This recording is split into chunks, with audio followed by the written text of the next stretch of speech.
اللہ اکبر۔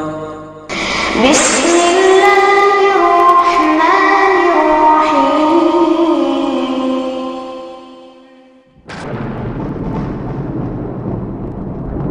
وقل جاء الحق وزهق الباطل إن الباطل كان زهوقا ورحمة الله وبركاته. الحمد لله نحمده ونستعينه ونستغفره ونؤمن به ونتوكل عليه ونعوذ بالله من شرور أنفسنا ومن سيئات أعمالنا من يهده الله فلا مضل له ومن يضلل فلا هادي له وأشهد أن لا إله إلا الله وحده لا شريك له وأشهد أن محمدًا عبده ورسوله أما بعد فإن خير الحديث كتاب الله وخير الهدي هدي محمد صلى الله عليه وسلم وشر الأمور محدثاتها وكل محدثة بدعة وكل بدعة ضلالة وكل ضلالة في النار. قال الله تعالى في القرآن المجيد: أعوذ بالله من الشيطان الرجيم بسم الله الرحمن الرحيم حافظوا على الصلوات والصلاة الوسطى وقوموا لله قانتين. وعن مالك بن الحويرث رضي الله تعالى عنه أن النبي صلى الله عليه وسلم قال: صلوا كما رأيتموني أصلي. رب اشرح لي صدري ويسر لي أمري واحلل عقدة من لساني يفقهوا قولي. سبحانك لا علم لنا إلا ما علمتنا إنك أنت العليم الحكيم. رب زدني علما. حضرات علماء کرام، بزرگان محترم، کارکنان اسلامک دعوی سینٹر مبرز، شعبہ اردو کے معروف اور مشہور داعی و مترجم برادر محترم شیخ نسیم احمد حفظہ اللہ، ان کے رفقا، متعاونین، پروگرام میں شریک خواتین، بیٹیاں، مائیں اور بہنیں، آج کی اس حسین مجلس میں، اس بڑے ہال میں سنٹر کے جس عنوان کو منتخب کیا گیا ہے لب کشائی کے لیے، وہ عنوان ہے کیفیت صلاۃ النبی، نبی صلی اللہ علیہ وسلم کی نماز کی کیفیت، نبی صلی اللہ علیہ وسلم کی نماز کا طریقہ، آپ نماز کیسے ادا کرتے تھے۔ اس تعلق سے سب سے پہلی بنیادی بات آپ لوگوں کو یہ جان لینی چاہیے کہ نبی کریم صلی اللہ علیہ وسلم 5 وقتہ نماز باجماعت اپنے صحابہ کے ساتھ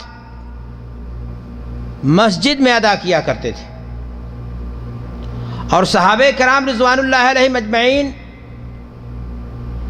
دین کے تمام احکامات بشمول نماز کے، دین کے ایک ایک جزئیے کو اپنے نبی صلی اللہ علیہ وسلم کو جیسے کرتے ہوئے دیکھتے تھے، یا آپ صلی اللہ علیہ وسلم جیسا کرنے کا حکم دیتے تھے، صحابہ کرام اس کو سمجھنے کی، اس کو محفوظ کرنے کی کیا کرتے تھے؟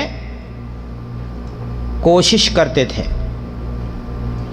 اور وہ ساری چیزیں تواتر کے ساتھ ہم تک اسی نعت کتب احادیث میں موجود ہیں، ان سے نقل ہو کر کے آئی ہیں،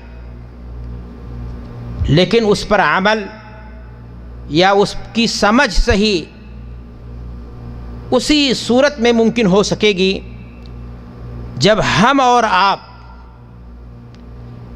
فقہی جمود سے، مسلکی تعصب سے، گروہی عصبیتوں سے بلند ہو کر کے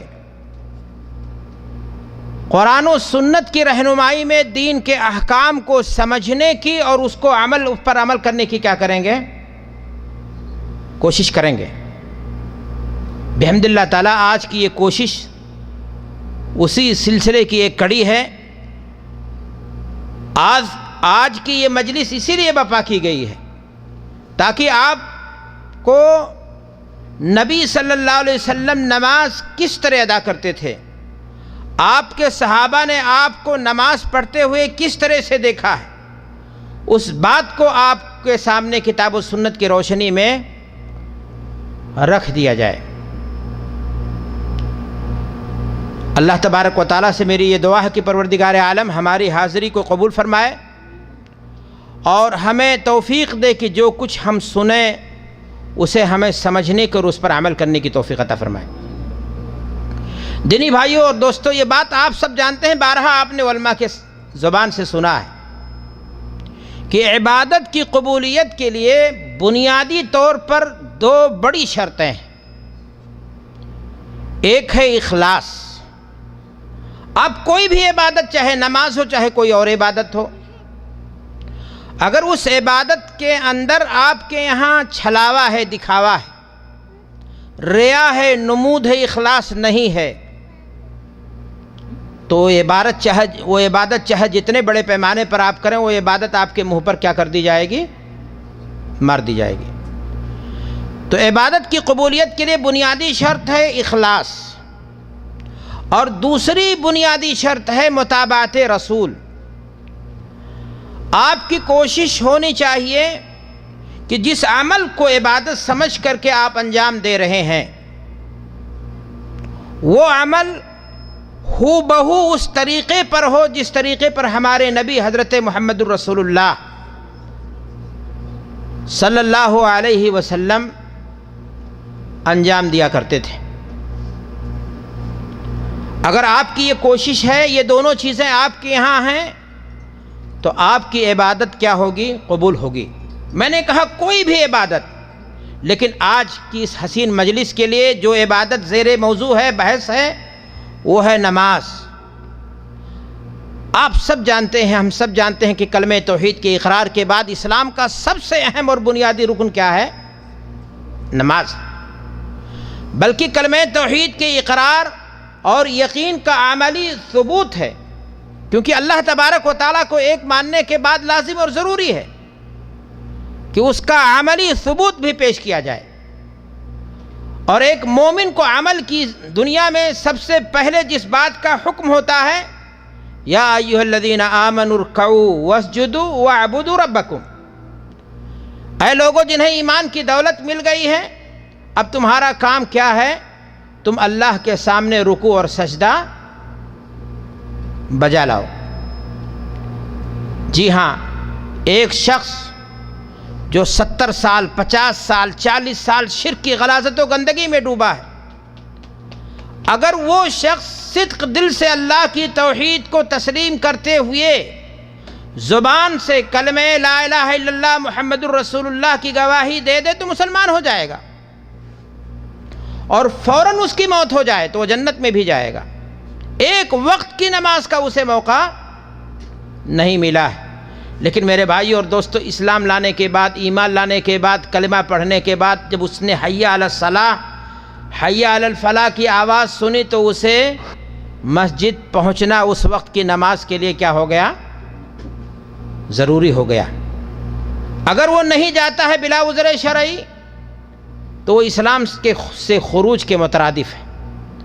اللہ کے نبی جناب محمد الرسول اللہ صلی اللہ علیہ وسلم فرماتے ہیں کہ بین العبد والکفر ترک الصلاۃ، کیسے جانے کہ یہ شخص مسلمان ہے اور کیسے جانے کہ یہ شخص کافر ہے؟ کہا نماز یہ دیوار ہے، نماز یہ شناخت ہے، یہ پہچان ہے۔ اللہ کے نبی جناب محمد رسول اللہ صلی اللہ علیہ وسلم کے زمانے میں اسلام کی چمکتی ہوئی تلوار سے منافقین اسی لیے محفوظ تھے وہ کہ آ کر کے نماز پڑھتے تھے۔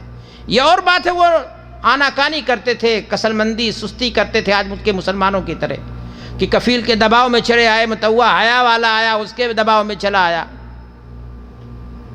لیکن میرے بھائیوں اور دوستوں وہ نماز پڑھتے تھے، اور اللہ کے رسول نے اسی لیے کہا کہ العہد الذی بیننا وبینہم الصلاۃ، ہمارے اور ان کے درمیان جو عہد و پیمان ہے وہ نماز کا ہے۔ من ترکہا فقد کفر، جس نے نماز چھوڑا اس نے کفر کی راہ اپنائی۔ تو نماز اور اسلام یہ دونوں لازم اور ملزوم چیز ہے۔ زندگی کے کسی موڑ پر آپ نماز سے غافل ہو جائیں بغیر کسی شرعی مجبوری کے، اللہ کو یہ بات پسند نہیں۔ آپ سے 5 وقت کی نماز قوموا للہ قانتین، وقت کی پابندی کرتے ہوئے جماعت کے ساتھ آپ کو نماز ادا کرنی ہے، اس میں کوئی گنجائش نہیں۔ تعداد میں کمی ہو سکتی ہے، کیفیت میں کمی ہو سکتی ہے، کپڑا آپ کے پاس ناپاک ہے، پاک کپڑا نہیں مل پا رہا ہے، آپ خود ناپاک ہیں، تیمم کر کے نماز پڑھیں گے لیکن نماز معاف ہو جائے، میدان جنگ میں بھی نماز معاف نہیں۔ قبر کی ظلمت کا یہ توشہ ہے، آخرت کا یہ ساتھی ہے، اور سب سے پہلے جس چیز کے بارے میں سوال ہوگا وہ نماز ہے۔ لیکن افسوس اتنا تاکیدی ارشادات کے باوجود جب ہم اپنے سماج کا جائزہ لیتے ہیں، اپنے سماج کو دیکھتے ہیں، اپنے سماج کو ٹٹولتے ہیں، تو ہماری اکثریت نماز سے غافل ہے۔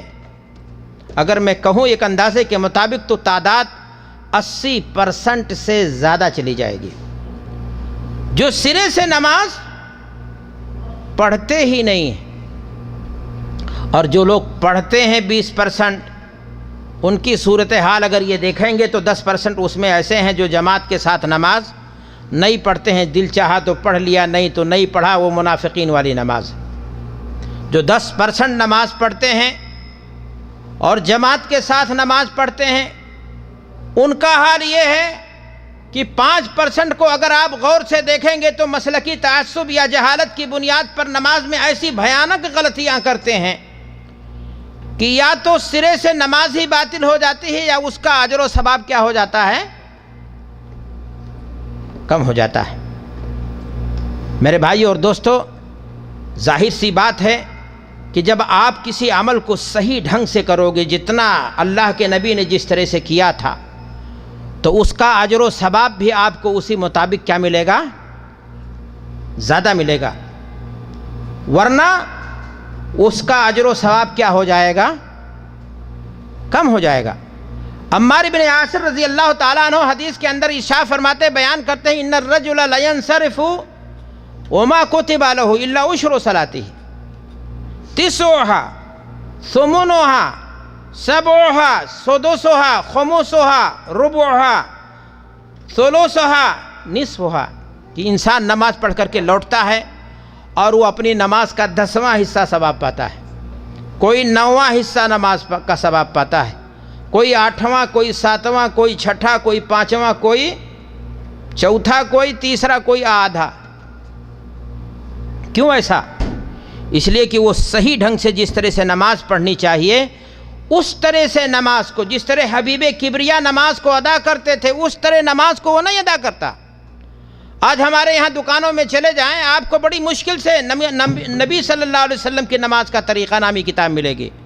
حنفی نماز، شافعی نماز، مالکی نماز، حنبلی نماز، ہر فقہ کی نماز کی کتاب آپ کو بک اسٹال پر بڑی آسانی کے ساتھ کیا ہو جائے گی۔ لیکن نبوی نماز، ہمارے نبی صلی اللہ علیہ وسلم کی نماز کیا تھی؟ یہ ہماری ایک گروہ بندیوں کا نتیجہ ہے، مسلکی تعصب کی دین ہے، فقہ کی موشگافیوں کا نتیجہ ہے۔ فقہ کی ایک ضرورت ہے میرے بھائیوں، لیکن فقہ میں جمود ہو جائے اور کتاب و سنت کو خراج چڑھانے لگے ہم، اپنے مسلک کی دیوار کو اونچا کرنے کے لیے یہاں جا کر کے کیا ہو جاتی ہے، بات خراب ہو جاتی ہے۔ حضرت حذیفہ ابن الیمان رضی اللہ تعالی عنہ بیان کرتے ہیں انہوں نے ایک آدمی کو نماز پڑھتے ہوئے دیکھا جس کا رکوع اور جس کا سجدہ درست نہیں تھا. انہوں نے کہا منذ کم تصلی هذه الصلاۃ، کتنے دنوں سے تم اسی طرح سے نماز پڑھ رہے ہو، اسی طرح سے رکوع کر رہے ہو، اسی طرح سے سجدہ کر رہے ہو؟ انہوں نے کہا منذ 40 سنہ، 40 سال سے. اللہ اکبر، زمانہ آج کا نہیں، نبی صلی اللہ علیہ وسلم کے ساتھی صحابی تھے. کہا 40 سال سے میں ایسے ہی نماز پڑھ رہا ہوں. انہوں نے کہا ما صلیت منذ 40 سنہ، 40 سال سے گویا تم نے نماز پڑھی تو لیکن گویا پڑھی ہی نہیں، اس لیے کہ سنت کے مطابق ادا نہیں ہو رہی تھی، اس کا اجر و ثواب تمہیں نہیں ملا. وَإِن مِتَّ عَلَى هَذَا، اگر ایسے ہی نماز پڑھتے تم مرے، تمہاری وفات ہوئی، تمہاری روح قفس منصری سے پرواز کری، تو لَمِتَّ عَلَى غَيْرِ فطرت محمد، دین اسلام پر، محمد الرسول اللہ صلی اللہ علیہ وسلم کے طریقے پر تمہاری وفات نہیں ہوگی. میرے بھائیوں اور دوستو، ہمیں اپنی نمازوں کا جائزہ لینا چاہیے کہ ہمارا رکوع، ہمارا سجدہ، ہماری نماز کہاں تک نبوی نماز کے آئینے میں کھری اتر رہی ہے. سوال یہ ہے کہ کس طرح اللہ کے رسول جناب محمد الرسول اللہ صلی اللہ علیہ وسلم نماز پڑھتے تھے، نماز ادا کرتے تھے. اللہ تعالیٰ نے قرآن مجید میں ارشاد فرمایا قوموا للہ قانتین. نماز کی شروعات یہاں سے ہوتی ہے. حضرت محمد الرسول اللہ صلی اللہ علیہ وسلم کی نماز قرآن مجید کی اس آیت کریمہ کے بمصداق تھی. آپ صلی اللہ علیہ وسلم دین اسلام کو دیکھیں کتنا عظیم مذہب ہے، کس طرح وہ فطرت سے ہم آہنگ ہے. نہ صرف یہ کہ عبادت کی تعلیم دے دی، نماز کے لیے نہ صرف یہ کہ جگہ کو پاک ہونا لازم قرار دیا، نہ صرف یہ کہ بدن کا پاک ہونا لازم قرار دیا، بلکہ یہ بھی ضروری قرار دیا گیا کہ آپ طہارت صغرا یعنی شرعی دائرے میں آپ نے اپنا ہاتھ، اپنا چہرہ، اپنا پیر، اپنا منہ دھلا، جسے ہم اور آپ کیا کہتے ہیں؟ وضو کہتے ہیں. اللہ کے نبی جناب محمد الرسول اللہ صلی اللہ علیہ وسلم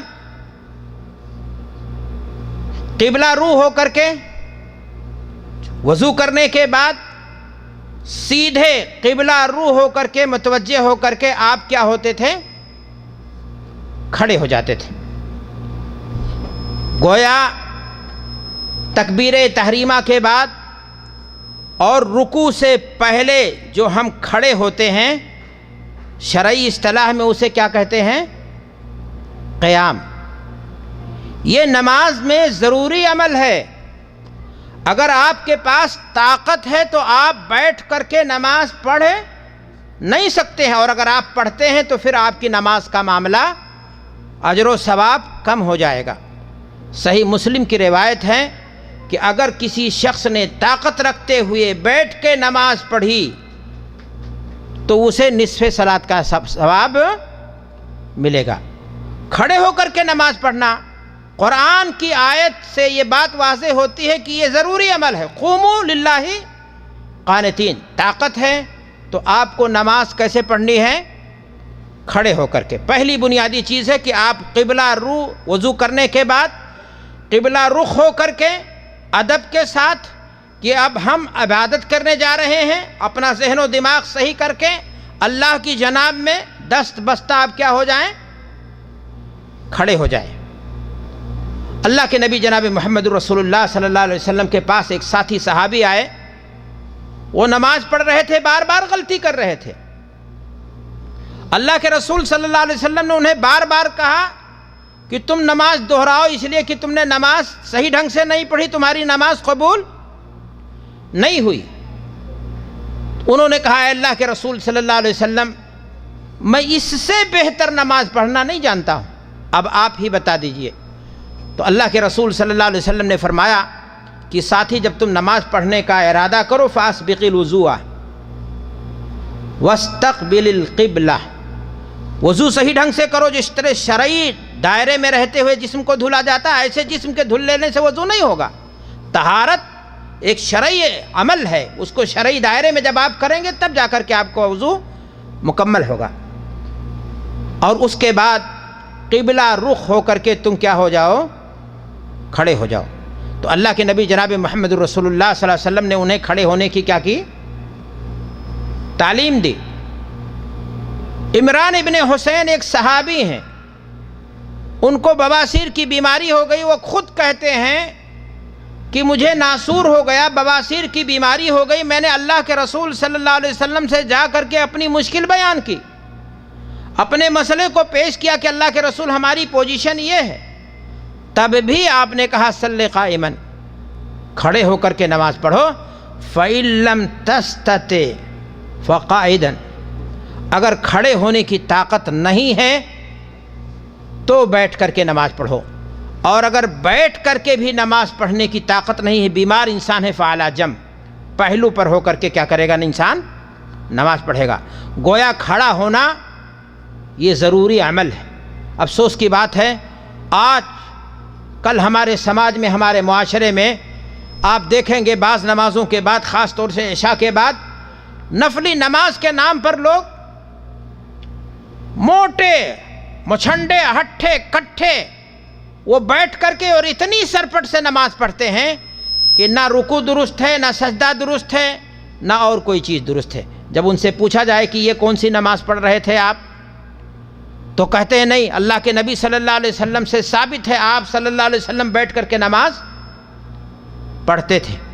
میرے بھائی اور دوستوں، میں ایک بات کہنا چاہتا ہوں، دلیل کو یاد کر لینا یہ ایک عمل ہے، اور اچھی بات ہے کہ ایک انسان کو شرعی مسئلے میں کوئی دلیل معلوم ہے، لیکن دلیل کی صحیح سمجھ ہونا، جسے فقہ فی الدین کہتے ہیں، جس کے بارے میں اللہ کے رسول نے فرمایا ہے کہ جس کے لیے اللہ بھلائی چاہتا ہے اسے دین کی صحیح سمجھ عطا کر دیتا ہے۔ تو دلیل کی صحیح سمجھ رکھنا یہ الگ بات ہے۔ اللہ کے نبی جناب محمد رسول اللہ صلی اللہ علیہ وسلم جب آپ کا جسم بھاری ہو گیا اور آپ نماز بھی پڑھتے تھے تو گھنٹہ تک بڑی لمبی نماز پڑھتے تھے، جس کی وجہ سے آپ کے پیروں میں کیا ہو جاتا تھا؟ ورم ہو جاتا تھا۔ تو آپ بدرجہ مجبوری آپ صلی اللہ علیہ وسلم اپنے پیروں کو راحت پہنچانے کے لیے، وہ بھی کبر سنی میں، اب اس کو استدلال کر کے ایک نوجوان آدمی نفلی نماز پڑھنے کی کوشش کر رہا ہے، اور وہ کہتا ہے کہ نہیں بھائی، میں تو سنت رسول پر عمل کر رہا ہوں، ہمارے رسول صلی اللہ علیہ وسلم نفلی نماز بیٹھ کر کے پڑھتے تھے۔ تو میرے بھائی اور دوستو، ایسی سوچ رکھنا غلط ہے۔ نماز کا یہ پہلا مرحلہ ہے کہ آپ قبلہ رخ ہوئیے اور سیدھا آپ جو ہے اللہ کی جناب میں دست بستہ کھڑے ہو جائیے۔ اب دوسرا مرحلہ آتا ہے، دوسرا مرحلہ آتا ہے نیت کا۔ ہمارے یہاں جس طرح سیاسی پارٹیاں ہوتی ہیں، نیتاؤں کی تقریریں سنیں، ایک دوسرے کی باتوں کو ایسا گھمانے کی کوشش کرتے ہیں۔ افسوس کی بات ہے دین میں بھی لوگ اسی طرح سے پیترے چلتے ہیں، دوسروں کی دلیلوں کو کنڈم کرنے کے لیے نامعلوم کتنے نصوص کو خراج چڑھا دیتے ہیں، اور نامعلوم کتنے جو ہے تلبیسی اور دجالی فتنہ دلیل کا انداز اپنایا جاتا ہے ایک دوسرے کے کاٹ کرنے کے لیے۔ میرے بھائی، نیت آپ جب تک نہیں کرو گے تب تک کوئی بھی عمل قبول نہیں ہوگا۔ آپ دست بستہ اللہ کی جناب میں کھڑے ہو گئے، قبلہ رخ ہو کر کے کھڑے ہو گئے، اب مرحلہ آیا آپ کے سامنے کہ آپ نماز کی کیا کریں گے۔ لائیے کوئی ایک عالم جس نے کہا ہو کہ نیت کے مسئلے میں اختلاف ہے۔ ہر شخص اس بات کو تسلیم کرتا ہے کہ نیت کے بغیر نماز ہی نہیں، کوئی بھی عبادت قبول نہیں ہوگی، اس لیے کہ رب نے قرآن میں فرمایا وَمَا أُمِرُوا إِلَّا لِيَعْبُدُوا اللَّهَ مُخْلِصًا لَهُ الدِّينَ۔ تو جب تک نیت نہیں پائی جائے گی عبادت قبول نہیں ہوگی۔ إِنَّمَا الْأَعْمَالُ بِالنِّيَّاتِ، عمل کا دار و مدار کس پر ہے؟ نیت پر ہے۔ تو صرف نماز ہی نہیں، کوئی بھی عبادت بغیر نیت کے قبول نہیں ہوگی۔ لیکن مسئلہ یہاں ہے کہ نیت ضروری ہے، سب کا اتفاق ہے، لیکن اختلاف کہاں ہے؟ کیا تلفظ بالنیہ زبان سے بھی نیت ضروری ہے، یا نیت کا محل دل ہے؟ نیت دل کے ارادے کو کہتے ہیں، اختلاف یہاں ہے، لیکن ہنگامہ کیا جائے گا۔ یہ لوگ نیت کو نماز کا حصہ نہیں مانتے اور ہم لوگ نیت کو کیا کرتے ہیں؟ ضروری قرار دیتے ہیں۔ یہ ہے گھپلا۔ میں نے آپ سے کہا کہ مسائل کو توڑنے مروڑنے کی کوشش ہے، جو حقیقت ہے اس سے ہٹ کر کے ایک دوسرے کو زیر کرنے کی ناروا یا جسارت اور کوشش ہے۔ تو نیت ہر شخص مانتا ہے کہ نماز ہی نہیں، دیگر عبادتوں کے لیے بھی نیت کیا ہے؟ ضروری عمل ہے۔ لیکن میرے بھائی، نیت کا معنی ہی ہوتا ہے ارادہ، اور ارادہ کس سے کیا جاتا ہے؟ اس کا محل کیا ہے؟ اس کا محل دل ہے۔ اور جب ایک انسان جمعہ کی نماز پڑھنے کے لیے نکلا ہے اور اس نے دل سے ارادہ کیا ہے، تو اللہ دل کے حال کو، ایک انسان جب ظہر کی نماز کے لیے نکلا ہے تو اللہ اس کے دل کے ارادے کو جانتا ہے۔ اب اگر نیت کی بات ہے تو انسان کو چاہیے کہ جب قبلہ رخ ہو کر کے کھڑا ہو گیا تو وہ نیت کرے، یعنی اپنے ذہن و دماغ میں اس بات کو بٹھائے کہ اس وقت ہم ظہر کی نماز پڑھنے جا رہے ہیں یا عصر کی نماز پڑھنے جا رہے ہیں، فرض پڑھنے جا رہے ہیں یا نفل پڑھنے جا رہے ہیں، 4 رکعت پڑھنے جا رہے ہیں یا 3 رکعت پڑھنے جا رہے ہیں۔ یہی نیت، جو دل کا ارادہ ہوا، جو اس نے اپنے ذہن و دماغ میں بٹھایا ہے، یہی اس کے لیے کیا ہے؟ کافی ہے۔ اب زبان سے تکلف کرنے کی، زبان سے کچھ کہنے کی ضرورت قطعاً نہیں ہے، اور نہ ہی یہ عمل اللہ کے نبی جناب محمد الرسول اللہ صلی اللہ علیہ وسلم سے ثابت ہے، اور نہ ہی آپ کے صحابہ سے ثابت ہے، نہ تابعین سے ثابت ہے۔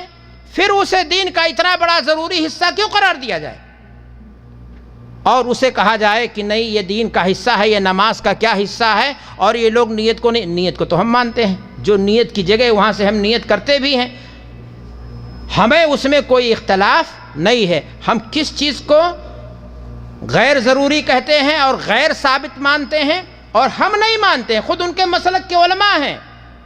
ابو العز الحنفی بڑے عالم ہیں، خود وہ اس کا انکار کرتے ہیں۔ دیگر مسالک کے بڑے بڑے علماء ہیں، وہ کہتے ہیں کہ یہ عمل ثابت نہیں ہے۔ اس ناطے دین میں جب یہ عمل ثابت نہیں ہے تو یہ عمل اپنایا نہیں جائے گا۔ ہمارے بھائی لوگ آتے ہیں نماز کے لیے، کہیں گے رخ میرا قبلہ کی طرف، نماز ظہر اللہ کے واسطے، اور رکعت اتنی اس امام کے پیچھے، اور اللہ اکبر۔ میرے بھائی، اب سوال یہ ہے کہ اللہ کے نبی صلی اللہ علیہ وسلم نماز اپنے صحابہ کے ساتھ پڑھتے تھے، اور میں نے آپ سے شروع میں بتایا کہ ایک ایک جزئیے کو صحابہ نے بیان کیا ہے، تو اس عمل کو کیوں نہیں بیان کیا کہ اللہ کے رسول صلی اللہ علیہ وسلم کے صحابہ نے اس چیز کو کیوں نہیں نقل کیا کہ اللہ کے رسول صلی اللہ علیہ وسلم فلاں موقع پر آئے اور آپ نے نیت کی الفاظ کہے۔ ام المومنین صدیقہ کائنات عائشہ رضی اللہ تعالی عنہا فرماتی ہیں کہ اللہ کے نبی صلی اللہ علیہ وسلم اپنی نماز کو شروع کرتے تھے اللہ اکبر کہہ کر کے۔ اپنی نماز انسان کو کس سے شروع کرنی چاہیے؟ اللہ اکبر۔ دل میں ارادہ کیا، ذہن و دماغ میں یہ چیز بٹھایا کہ ہم کون سی نماز پڑھنے جا رہے ہیں، اور اللہ اکبر کہہ کر کے، تکبیر تحریمہ کہہ کر کے ہاتھ کو کیا کرے گا؟ وہ باندھ لے گا۔ کہتے نہیں صاحب، اگر ہم نے کر لیا تو اس میں حرج کیا ہو گیا؟ اب یہاں اسٹیپ چلتا ہے۔ میرے بھائی، ایک چیز دین میں ثابت نہیں ہے اور اس کو دین کا حصہ آپ بتا رہے ہیں، حرج نہیں ہے۔ ایک آدمی اگر ایک دن اذان دیتے ہوئے لا الہ الا اللہ کے ساتھ محمد الرسول اللہ جوڑ دے، اور آپ کو بھائی یہ کیا کر ڈالا، کہو بھائی کلمہ روز، آپ جانتے ہیں کلمہ لا الہ الا اللہ محمد الرسول اللہ ہے، لا الہ الا اللہ تو روز کہتا تھا، آج بس تھوڑا سا بڑھا لیا ہے، اس میں حرج کی کوئی بات نہیں ہے۔ آپ اسے حرج مان رہے ہو یا نہیں؟ دین نام ثبوت کا ہے یا ہماری اور آپ کی تکبندیوں کا ہے؟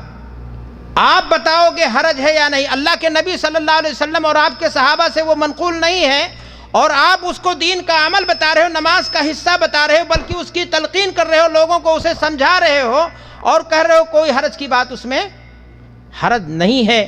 تو کیسے نہیں حرج ہے میرے بھائی؟ کہتے نہیں، آپ اگر دلیل کی بات کرتے ہیں تو ہم نے دلیل بھی ڈھونڈ لی ہے۔ دلیل کیا ہے؟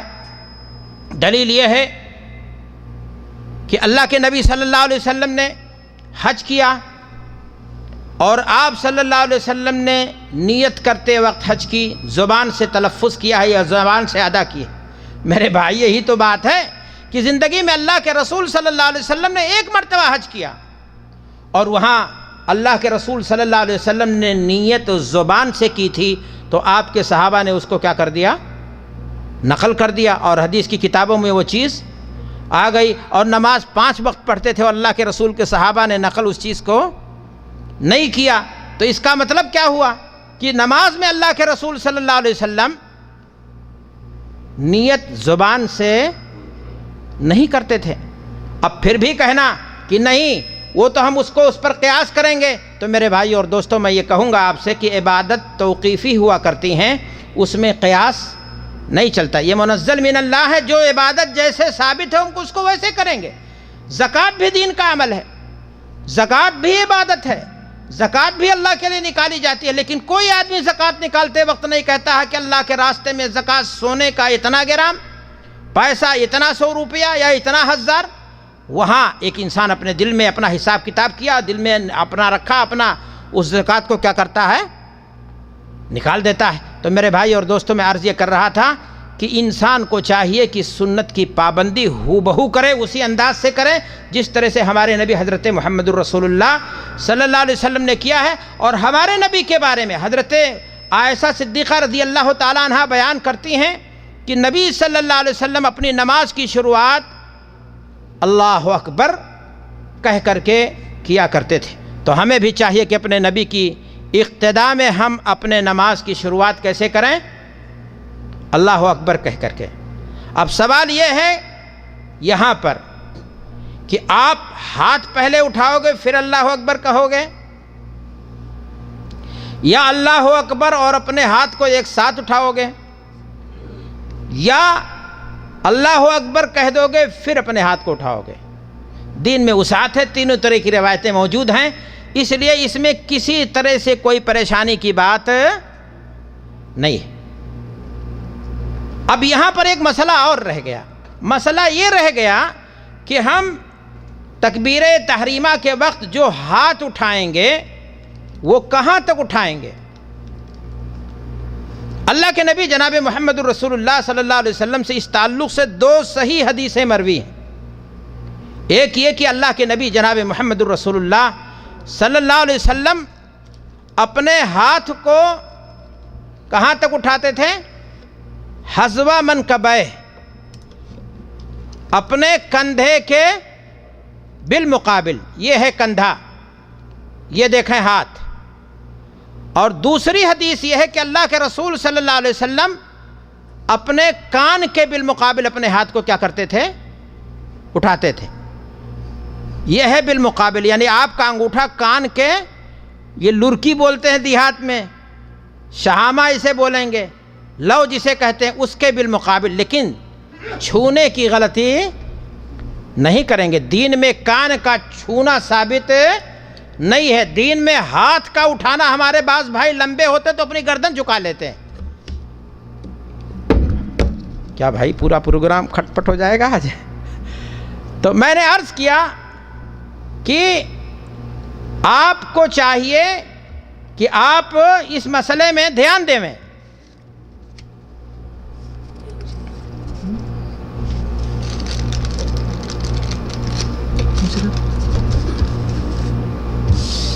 کیا مسئلہ ہے؟ میں عرض یہ کر رہا تھا کہ آپ اپنا ہاتھ اٹھائے ہیں۔ اب آپ اپنا ہاتھ کہاں تک اٹھائیں؟ میں نے کہا 2 چیزیں، 2 صریح حدیثیں اس بارے میں ثابت ہیں کہ یا کان کے بالمقابل، یعنی اس طرح سے، اور یا کندھے کے بالمقابل۔ اب لوگ جھگڑے تو اس مسئلے میں کرتے ہیں، لیکن جو لوگ خوب دین کا مسئلہ جانتے ہیں ان کی نمازیں دیکھ لو، بڑے بڑے مشائخ کو دیکھ لو، ایسے کر لیتے ہیں۔ تو یہ عملی کوتاہی ہے ان کی، یہ ان کی کیا ہے؟ عملی کوتاہی۔ لیکن ان کو ٹوکا جائے تو وہ کہیں گے ہاں یہ مجھ سے غلط ہوا ہے۔ لیکن نماز کا ہر عمل اس درجے کا نہیں کہ آپ کی نماز باطل ہو گئی یا فلان ہو گئی، اجر و ثواب میں کمی ہوگی۔ بعض اعمال ایسے ہیں کہ اگر وہاں کمی ہوئی تو آپ کی نماز سرے سے کیا ہو جائے گی؟ باطل ہو جائے گی۔ تو آپ نے یہ مسئلہ جانا کہ آپ اپنے ہاتھ کو اٹھائیں گے، اور ہاتھ اٹھاتے وقت کیا کہیں گے؟ دین ثبوت کا نام ہے۔ اللہ کے نبی جناب محمد الرسول اللہ صلی اللہ علیہ وسلم کے تعلق سے جو بات منقول ہوئی کہ آپ صلی اللہ علیہ وسلم کیا کہتے تھے؟ اللہ اکبر. اور آپ نے حدیث بھی بیان فرمائی کہ تحریمھا التکبیر و تحلیلھا التسلیم، کہ نماز کی شروعات اللہ اکبر کہہ کر کے کی جائے گی. اب اگر کوئی شخص آئے اور فقہی منہ شگافی کرنے میں لگے اور کہے کہ ضروری نہیں ہے کہ اللہ اکبر ہی کہیں، بلکہ اللہ الکبیر کہہ سکتے ہیں، اللہ العظیم کہہ سکتے ہیں، دوسری زبان میں کہہ سکتے ہیں، فارسی زبان میں خدا بزرگ ترست کہہ سکتے ہیں، یا انگریزی میں بگ گاڈ کہہ لیں، یا اور کوئی زبان ہو، تو میرے بھائی اور دوستو ہم اسے ثابت نہیں مانتے اور اسے صحیح نہیں مانتے. یاد رہے تکبیر تحریمہ یہ بالاتفاق نماز میں رکن ہے. تکبیر تحریمہ اللہ اکبر کہہ کر کے نماز کی شروعات ضروری ہے. اگر کوئی شخص ایسے دوڑا بھاگا آیا اور ہاتھ اٹھایا اور نماز اپنی شروع کر دی اور اس نے اللہ اکبر نہیں کہا تو اس کی نماز مکمل نہیں ہوگی. جیسا کہ ہمارے بہت سارے بھائی آتے ہیں اپنے ساتھی کے ساتھ بات کرتے ہوئے اور یوں ہاتھ اٹھایا اور نیت کیا کر لی؟ باندھ لی. تو آپ کا دھیان اس پر ہونا چاہیے کہ ہم سنت کی اتباع کے پابند ہیں، ہم اپنے نبی کے نقش قدم کی پیروی کرتے ہیں. ہمارے نبی صلی اللہ علیہ وسلم نے یہ بات بیان کی ہے کہ نماز کی شروعات اللہ اکبر کر کے کی جائے گی. اور یہ پہلی تکبیر کو اسی لیے تکبیر اولیٰ بھی کہتے ہیں، اس لیے کہ یہ نماز کی پہلی تکبیر ہے، اور تکبیر تحریمہ بھی کہتے ہیں اس لیے کہ نماز سے پہلے جو چیزیں آپ کے لیے جائز تھیں وہ اس تکبیر کے بعد وہ چیزیں کیا ہو گئی؟ حرام ہو گئی. اب باری آتی ہے کس چیز کی؟ باری آتی ہے کہ آپ اپنے دونوں ہاتھوں کو اب باندھیں گے. کہاں باندھیں گے؟ وائل ابن حجر رضی اللہ تعالیٰ عنہ کہتے ہیں کہ اللہ کے نبی جناب محمد الرسول اللہ صلی اللہ علیہ وسلم کے ساتھ میں نے نماز پڑھی ہے. صلیت مع النبی صلی اللہ علیہ وسلم فوضع یدہ الیمنی علی یدہ الیسری علی صدرہ. ہم نے اللہ کے نبی جناب محمد الرسول اللہ صلی اللہ علیہ وسلم کے ساتھ نماز ادا کی، اور آپ صلی اللہ علیہ وسلم نے اپنے داہنے ہاتھ کو اپنے بائیں ہاتھ پر رکھا اور پھر اس کو اپنے سینے پر رکھا. میرے بھائی اگر داہنے ہاتھ کو اس طرح سے آپ نے بائیں ہاتھ پر رکھا تو سچائی اور امانتداری کی بات بھی یہی ہے کہ یہ ناف کے نیچے جائے گا ہی نہیں. اس کی حیات ہی جو بن رہی ہے وہ کہاں بن رہی ہے؟ وہ سینے کی پوزیشن بن رہی ہے. اور وہ صحابی رسول ہیں وائل ابن حجر، اور اخیر میں اسلام لائے ہیں. سن 10 ہجری میں اللہ کے نبی صلی اللہ علیہ وسلم کی نماز کی کیفیت بتا رہے ہیں کہ ہم نے نبی صلی اللہ علیہ وسلم کے ساتھ نماز پڑھی ہے. اس ناطے ان کی بات اس معاملے میں قابل اعتبار ہوگی. اس کو کہنا کہ ان کی حدیثیں منسوخ ہو گئیں، ان کی حدیثیں فلان ہو گئی، یہ دین میں زیادتی کی مترادف چیز ہوگی. صرف وائل ابن حجر ہی نہیں، حضرت حلب رضی اللہ تعالیٰ عنہ بیان کرتے ہیں، ان کی بھی حدیث ہے. وہ خود کہتے ہیں کہ میں نے اللہ کے رسول صلی اللہ علیہ وسلم کے ساتھ کیا کی ہے؟ نماز پڑھی، اور میں نے رسول صلی اللہ علیہ وسلم کو سینے پر ہاتھ رکھے ہوئے دیکھا. اور یہ روایت مسند احمد وغیرہ کے اندر کیا ہے؟ موجود ہے. اور یہ روایت سندی اعتبار سے بھی کیا ہے؟ صحیح ہے. تو ایک نہیں دوسرے صحابی بھی بتا رہے ہیں کہ ہم نے اللہ کے نبی صلی اللہ علیہ وسلم کو دیکھا، آپ نے ہاتھ اٹھایا اور اس کے بعد اپنے داہنے ہاتھ کو بائیں ہاتھ پر رکھ کر کے اس کو کہاں پر رکھا؟ سینے پر رکھا. اس معنی کی روایت موطا امام مالک میں بھی ہے اور دیگر کتابوں کے اندر بھی موجود ہے. حضرت سہل بن سعد رضی اللہ تعالیٰ عنہ سے بھی ایک روایت ہے کہ کان الناس یؤمرون ان یضع الرجل الید الیمنی علی ذراعہ الیسری فی الصلاۃ، کہ لوگوں کو حکم ہوتا تھا کہ وہ نماز کے بھیتر اپنے ہاتھ کو اپنے داہنے ہاتھ کی ہتھیلی کو اپنے بائیں ہاتھ پر رکھیں. یہ صحیح بخاری کی روایت ہے. تو اس روایت سے بھی معلوم ہوتا ہے میرے بھائیوں کہ اگر ایسا کریں گے تو جو سچویشن بنے گی، جو پوزیشن بنے گی، وہ یہی بنتی ہے کہ آپ اپنے دونوں ہاتھوں کو کہاں رکھیں گے؟ سینے پر رکھیں گے. اس تعلق سے دراصل ایک روایت آتی ہے حضرت علی رضی اللہ تعالیٰ عنہ سے منقول ہو کر کے کہ اللہ کے نبی جناب محمد الرسول اللہ صلی اللہ علیہ وسلم کی سنت انہوں نے بیان کی کہ سنت یہ ہے کہ انسان اپنے داہنے ہاتھ کو بائیں ہاتھ کے پر رکھے اور اس کے بعد اس کو کہاں رکھے؟ ناف کے نیچے۔ دوسری روایت بھی انہی سے منقول ہے کہ ناف کے اوپر یعنی پیٹ پہ، لیکن یہ دونوں روایتیں میرے بھائیوں سندی اعتبار سے کیا ہیں؟ کمزور ہیں۔ لیکن ہم نے سعودی عرب میں تو آپ نے بھی دیکھا ہوگا، وطنیہ مرغی ہو بھنڈی ہو تو یہ لوگ زیادہ پیسہ دے کر کے کیا کرتے ہیں؟ خرید لیتے ہیں۔ مسلک کا متعصب بھی ایسے ہوتا ہے، وہ اگر حدیث اس کے مسلک کے مطابق جائے، ساتھ دے بے اس کے مسلک کا، تو چاہے وہ حدیث سندی اعتبار سے کمزور ہو اس کو مان لینے میں اسے کوئی پریشانی نہیں ہے، اور اگر مسلک کے خلاف جا رہی اور حدیث صحیح ہے تو یا تو وہ حدیث ہی کو نہیں مانے گا یا منسوخ کہے گا یا اس کو فقہی دراتی پر چڑھا کر کے خراج لگائے گا تاکہ وہ اس کے مسلک کے مطابق ہو جائے اور اس کا ساتھ دینے لگے۔ میرے بھائی اور دوستو، یہ گروہ بندی کا تعصب کا نتیجہ ہے۔ سچائی تو یہ ہے کہ ہمیں مسلک کی دیوار کو حدیث کے مقابلے میں نیچے رکھنی چاہیے، ہمیں اپنے مسلک کو حدیث کے مطابق بنا لینا چاہیے۔ ایک صاحب سے میری ملاقات ہوئی، کسی مسئلے میں ان سے بات چل رہی تھی، کہنے لگے دیکھیں یہ اللہ کے رسول کی حدیث ہے، اس ناطے ہمارا عمل اس کے مطابق ہے۔ میں نے ان سے سوال کیا کہ حضرت یہ بتائیں ایمانداری کے ساتھ کہ آپ نے اس حدیث پر عمل اس لیے کیا ہے کہ اللہ کے رسول کی حدیث اور صحیح سند کے ساتھ ثابت ہے، یا اس لیے آپ اتنا زور دے کر کے نیتاؤں کی طرح آپ بول رہے ہیں، یہاں پر یہ بات کر رہے ہیں کہ یہ حدیث صحیح بھی ہے اور آپ کے مسلک کے کیا ہے؟ مطابق ہے؟ کہا نہیں، میں حدیث صحیح ہونے کے ناطے اس حدیث کو تسلیم کرتا ہوں اور اس پر عمل کی کوشش کرتا ہوں۔ میں نے کہا بھائی رفع دین کے تعلق سے آپ بھی بیان کرتے ہو کہ ساری حدیثیں صحیح ہیں، فلاں مسئلے میں ساری حدیثیں صحیح آپ مانتے ہو، پھر کیوں کہتے ہو کہ حدیث تو صحیح ہے لیکن ہمارا مسلک تو پھر وہی ہونا چاہیے جو حدیث میں ہے۔ میرے بھائیوں، ہمارا آج کے درس کا یہ مقصد نہیں ہے، یہ معاف کیجئے گا، کہ میں کسی فقہی مسلک پر رد کروں بیجا اور کسی فقہی مسلک کا بیجا دفاع کروں۔ میرا مقصد صرف یہ ہے ایک آئینہ دکھانا کہ صحیح معنی میں اس تعلق سے اللہ کے رسول صلی اللہ علیہ وسلم سے کیا چیز مروی ہے۔ اسی لیے میں کسی کا نام نہیں لینا چاہتا ہوں اور کسی مسلک کو ٹارگٹ کر کے اس کو گنانے کی ضرورت ہماری نہیں۔ ہمارا مقصد ہے نبی صلی اللہ علیہ وسلم کا طریقہ جو نماز ہم ادا کرتے ہیں اس میں کیا تھا، تاکہ ہماری نماز جتنا سنت کے مطابق ہوگی اتنا اجر و ثواب اس کا کیا ہوگا؟ زیادہ ہوگا۔ تو میں نے آپ سے عرض کیا کہ اللہ کے نبی جناب محمد الرسول اللہ صلی اللہ علیہ وسلم اپنے دونوں ہاتھوں کو کہاں پر رکھتے تھے؟ سینے پر رکھتے تھے، اور یہی بات اللہ کے نبی جناب محمد الرسول اللہ صلی اللہ علیہ وسلم سے صحیح احادیث سے کیا ہے؟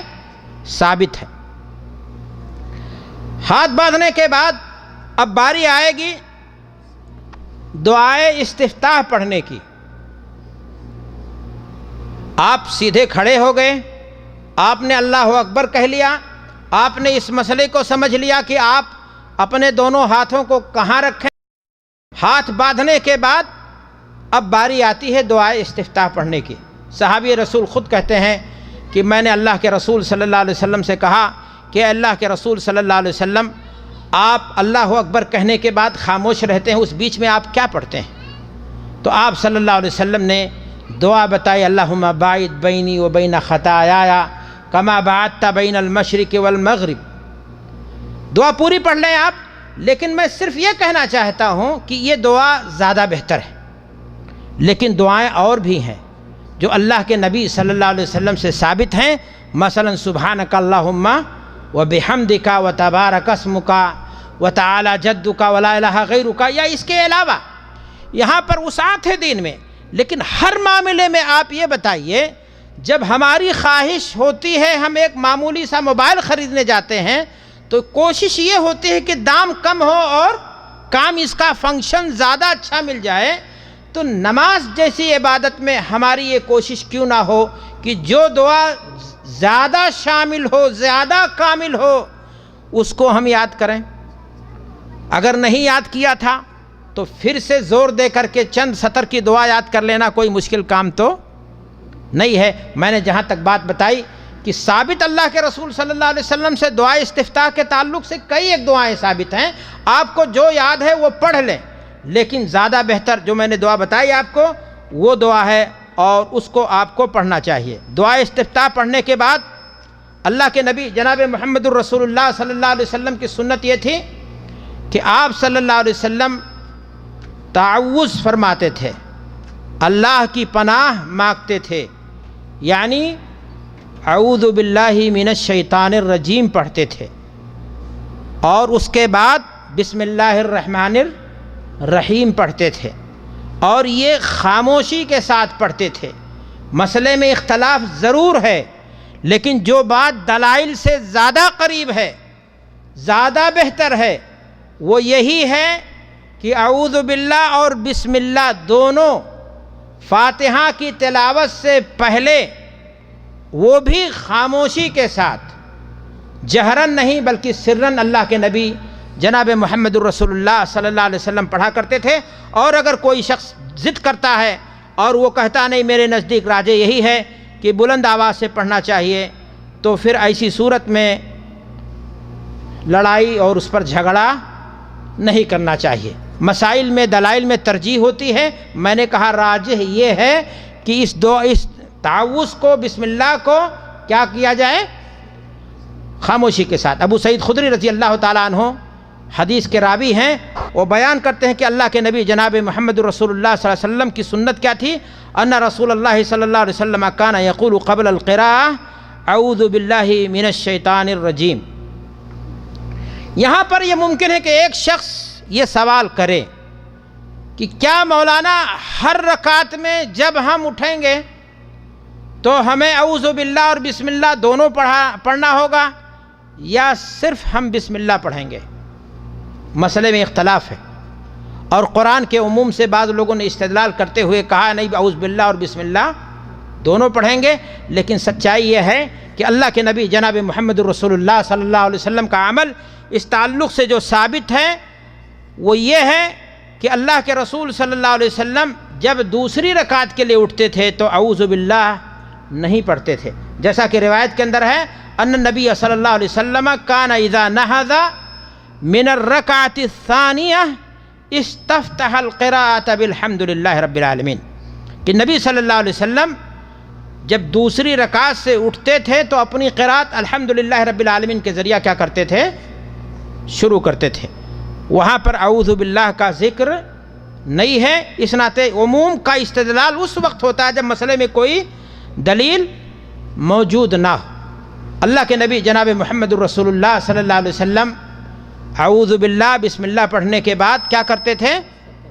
سورہ فاتحہ کی تلاوت کرتے تھے، اور سورہ فاتحہ یہ صرف امام ہی نہیں پڑھے گا بلکہ سورہ فاتحہ کو امام بھی پڑھے گا اور سورہ فاتحہ کو مقتدی بھی پڑھے گا، اور یہی بات اللہ کے رسول صلی اللہ علیہ وسلم کی احادیث سے کیا ہے؟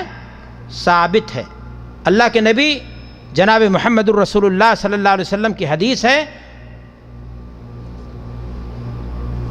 من صلی صلاۃ لم یقرأ فیہا بأم القرآن فہی خداج فہی خداج فہی خداج، کہ اگر کوئی شخص نماز پڑھا اور اس نے سورہ فاتحہ کی اس میں تلاوت نہیں کی تو اس کی نماز کیا ہوگی؟ ناقص ہوگی۔ خداج کہتے ہیں اونٹنی کے اس بچے کو، گائے بھینس کے اس بچے کو جو وقت سے پہلے پھینک دے اور مردہ اس کو بہا دے، اپنے دیہات میں کہتے ہیں پھینک دیا بہا دیا، تو آپ بتائیں کہ نماز پڑھیں اور ایسی نماز جو خداج ہو، جو ناقص ہو، اس سے کیا فائدہ ہوگا؟ تو میرے بھائی اور دوستو، سورہ فاتحہ کے تعلق سے آپ اس بات کو جان لیں کہ امام کو بھی پڑھنا ہے اور مقتدی کو بھی پڑھنا ہے۔ اللہ کے نبی جناب محمد رسول اللہ صلی اللہ علیہ وسلم نے ایک اور حدیث کے اندر ارشاد فرمایا کہ لا صلاۃ لمن لم یقرأ بأم الکتاب، نماز اس شخص کی مکمل نہیں ہوگی جو ام الکتاب یعنی سورہ فاتحہ کی تلاوت نہ کرے۔ یہاں پر دیکھیں صلاۃ نکرہ ہے اور لا یہ نفی جنس ہے، اور جب نکرہ پر نفی داخل ہو تو ایسی صورت میں کیا فائدہ دیتا ہے؟ عموم کا، یعنی جنس صلاۃ، چاہے نماز فرض ہو، چاہے نماز جنازہ ہو، چاہے نماز جماعت کے ساتھ ہو، چاہے نماز سری ہو، چاہے نماز جہری ہو، نماز ہے تو اس میں فاتحہ پڑھنا ہے، اور اگر بغیر فاتحہ کے پڑھی ہوئی نماز ہے تو ایسی صورت میں وہ نماز کیا ہوگی؟ ناقص ہوگی۔ اللہ کے نبی جناب محمد رسول اللہ صلی اللہ علیہ وسلم نے مسیء صلاۃ جو صحابی تھے جو بار بار غلطی کر رہے تھے، ان کو بھی جب اللہ کے رسول صلی اللہ علیہ وسلم نے تعلیم دی اور انہیں بتایا کہ اس طرح سے آپ کریں، تو آپ صلی اللہ علیہ وسلم نے انہیں پھر فرمایا ثم اقرأ بأم القرآن، کہ پھر تم سورہ فاتحہ پڑھا کرو۔ بلکہ حدیث میں یہ آتا ہے، صحیح بخاری کے الفاظ ہیں کہ آپ نے جب انہیں ایک رکعت کا طریقہ بتا دیا تو پھر یہ بھی کہا تھا کہ ثم فعل ذلك فی صلاتک کلھا، کہ پوری رکعتیں جو بعد کی اور ہیں ان تمام میں بھی ایسے ہی کرو۔ یعنی اللہ کے رسول صلی اللہ علیہ وسلم نے گویا ان کو یہ نہیں کہا جب تم اکیلے رہو تو پڑھو اور ایک رکعت میں پڑھو یا امام کے پیچھے پڑھو، بلکہ ہر رکعت میں اللہ کے رسول صلی اللہ علیہ وسلم نے گویا انہیں تعلیم دی۔ میرے بھائیوں، نصوص بہت واضح ہیں کہ سورہ فاتحہ نماز میں پڑھنا ضروری ہے، کمپلسری ہے۔ افسوس کی بات ہے یہاں بھی بعض لوگ اس مسئلے میں ڈھلوائی کرتے ہیں، سستی کرتے ہیں اور قرآن کے عموم سے استدلال کرنے کی کوشش کرتے ہیں۔ ایک عام سی بات ہے، آپ اس مسئلے میں بحث کر لیجئے تو لوگ کہیں گے وَإِذَا قُرِئَ الْقُرْآنُ فَاسْتَمِعُوا لَهُ وَأَنصِتُوا لَعَلَّكُمْ تُرْحَمُونَ، کہ جب قرآن پڑھا جائے تو تم کیا کرو؟ خاموشی اپناؤ اور اس کو سنو غور سے۔ لیکن یہ انہی لوگوں کا معاملہ ہے، انہی لوگوں کا معاملہ ہے کہ جب یہ نماز میں آتے ہیں اور یہ دعائے استفتاح یہ پڑھنے کی بات ہوتی ہے جب امام قرات کر رہا ہوتا ہے، جہری نمازوں میں آتے ہیں اور نماز میں جب شریک ہوتے ہیں تو یہ باقاعدہ نیت کے الفاظ کہنے میں انہیں کوئی حرج محسوس نہیں ہوتا ہے۔ یہ امام کے پیچھے کھڑے ہوں گے، کہیں گے رخ میرا قبلہ کی طرف، اس وقت ان کے لیے سننا لازمی نہیں ہوتا ہے، اور اس کے بعد باقاعدہ استفتاح پڑھیں گے۔ جبکہ میرا مسلک یہ ہے اور حدیث کی روشنی میں میرے بھائیوں کہ اگر ایک شخص آیا اور شروع میں امام کے ساتھ شریک ہوا تب تو وہ دعائے استفتاح پڑھے گا، لیکن اگر وہ رکوع میں شریک ہوا، وہ سجدہ میں شریک ہوا تو اس کے لیے دعائے استفتاح نہیں ہے۔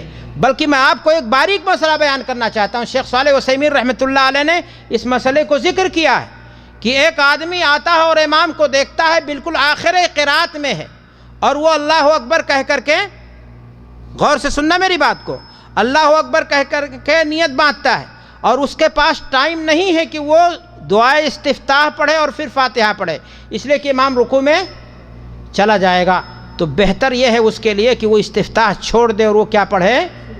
سورہ فاتحہ پڑھے اور امام کی مطابقت کرے، اس لیے کہ سورہ فاتحہ کا پڑھنا اس کے لیے کیا ہے؟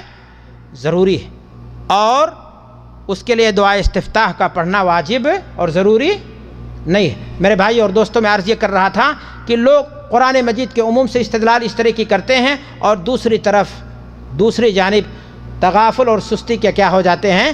شکار ہو جاتے ہیں کہ ہم کہہ رہے ہیں کہ قرآن مجید کو سنو۔ میرے بھائی، قرآن مجید کا سننا، یہ آیت جو نازل ہوئی ہے وَإِذَا قُرِئَ الْقُرْآنُ فَاسْتَمِعُوا لَهُ وَأَنصِتُوا لَعَلَّكُمْ تُرْحَمُونَ، یہ مکہ میں نازل ہوئی ہے۔ یہ اس آیت کا شان نزول یہ نہیں ہے کہ سورہ فاتحہ کے تعلق سے نازل ہوئی، اس آیت کا شان نزول یہ ہے کہ مکہ کے مشرکین اللہ کے نبی صلی اللہ علیہ وسلم جب قرآن پڑھتے تھے تو اس کی تاثیر ان کے دلوں میں ہوتی تھی اور وہ اپنے کان کو بھی بند کر لیتے تھے۔ تو انہوں نے ایک چال چلی کہ جب اللہ کے رسول صلی اللہ علیہ وسلم قرآن پڑھیں تو اس میں کیا کرو؟ شور مچاؤ اور اس طرح ہنگامہ کرو تاکہ اللہ کے رسول صلی اللہ علیہ وسلم کی تلاوت کی جو برکت ہے وہ جو ہے کیا ہو جائے؟ اس کا مقابلہ کیا جا سکے، اور اس طرح سے اللہ کے رسول صلی اللہ علیہ وسلم کے ساتھ ان کی جو لوگ ان کی آپ صلی اللہ علیہ وسلم کی قرات کو سن کر کے اسلام سے متاثر نہ ہو جائیں۔ تو میرے بھائی، میں عرض یہ کر رہا تھا کہ سورہ فاتحہ کے مقدار میں پڑھنا یہ ضروری ہے، چاہے آدمی امام ہو، چاہے آدمی مقتدی ہو، چاہے آپ نفلی نماز پڑھ رہے ہوں، چاہے آپ نماز جو ہے کیا نام ہے تنہا پڑھ رہے ہوں یا سری پڑھ رہے ہوں، جس بھی نماز میں آپ ہوں آپ کو ہمیشہ اس کو پڑھنا پڑے گا۔ حضرت ابو ہریرہ رضی اللہ تعالیٰ عنہ کی حدیث کو یہ لوگ بیان کرتے ہیں کہ اللہ کے رسول صلی اللہ علیہ وسلم نے کہا مالی ونازعکم فی القرآن، کیا ہو گیا میں قرآن پڑھتا ہوں تم لوگوں سے جھگڑتا ہوں۔ ایک بات یہ بھی جان لیں نماز میں کہ مقتدی کو چاہیے کہ وہ امام کے پیچھے نماز کی جو دعائیں پڑھے وہ نہ تو من میں پڑھے، بعض لوگ ایسے کھڑے رہتے ہیں زبان کو حرکت نہیں دیتے، اور نہ اتنا ساؤنڈ ہو کہ دوسرے کو جو پریشانی کا کیا ہو جائے، باعث ہو جائے۔ صحابہ کرام شروع میں گویا پھساہٹ جسے ہوتی ہے الحمدللہ اس طرح سے پڑھتے تھے، اور کئی ساتھی صحابی مل کر کے جب پڑھتے تھے تو اللہ کے رسول صلی اللہ علیہ وسلم کی قرات پر بھاری ہو جاتے تھے۔ آپ صلی اللہ علیہ وسلم کو قرات کرنا آپ کے لیے کیا ہو جاتا تھا، مشکل ہو جاتا تھا۔ تو وہاں پر آپ صلی اللہ علیہ وسلم نے کہا تھا مالی ونازعکم فی القرآن، کیا ہو گیا تم لوگوں سے میں قرآن پڑھنے میں جھگڑتا ہوں؟ تو صحابہ نے کہا اللہ کے رسول ہم آپ کے پیچھے پڑھتے ہیں ایسے ایسے۔ تو آپ صلی اللہ علیہ وسلم نے فرمایا کہ لا تقرؤوا الا بأم الکتاب، بأم القرآن، کہ تم ہمارے پیچھے جب پڑھو تو صرف سورہ فاتحہ پڑھو۔ وہاں بھی اللہ کے رسول صلی اللہ علیہ وسلم نے صحابہ کرام چونکہ سورہ فاتحہ کے ساتھ ایک اور سورت بھی پڑھتے تھے، تو اللہ کے رسول صلی اللہ علیہ وسلم نے انہیں جو روکا وہ سورہ فاتحہ کے پڑھنے سے نہیں روکا، بلکہ اس کے ساتھ اور ایک سورت ملا کر کے جو پڑھتے تھے اور وہ مقتدی ہوتے تھے، تو اللہ کے رسول صلی اللہ علیہ وسلم نے اس سے روکا اور کہا کہ اسے نہ پڑھا کرو۔ حضرت ابو ہریرہ رضی اللہ تعالیٰ عنہ کی ایک حدیث ہے انی اکون احیانا وراء الامام، کہ ایک ساتھی صحابی نے حضرت ابو ہریرہ سے کہا کہ ابو ہریرہ مجھے ایک مسئلہ بتاؤ کہ بسا اوقات میں امام کے پیچھے ہوتا ہوں، میں کیا کروں، فاتحہ پڑھوں یا نہ پڑھوں؟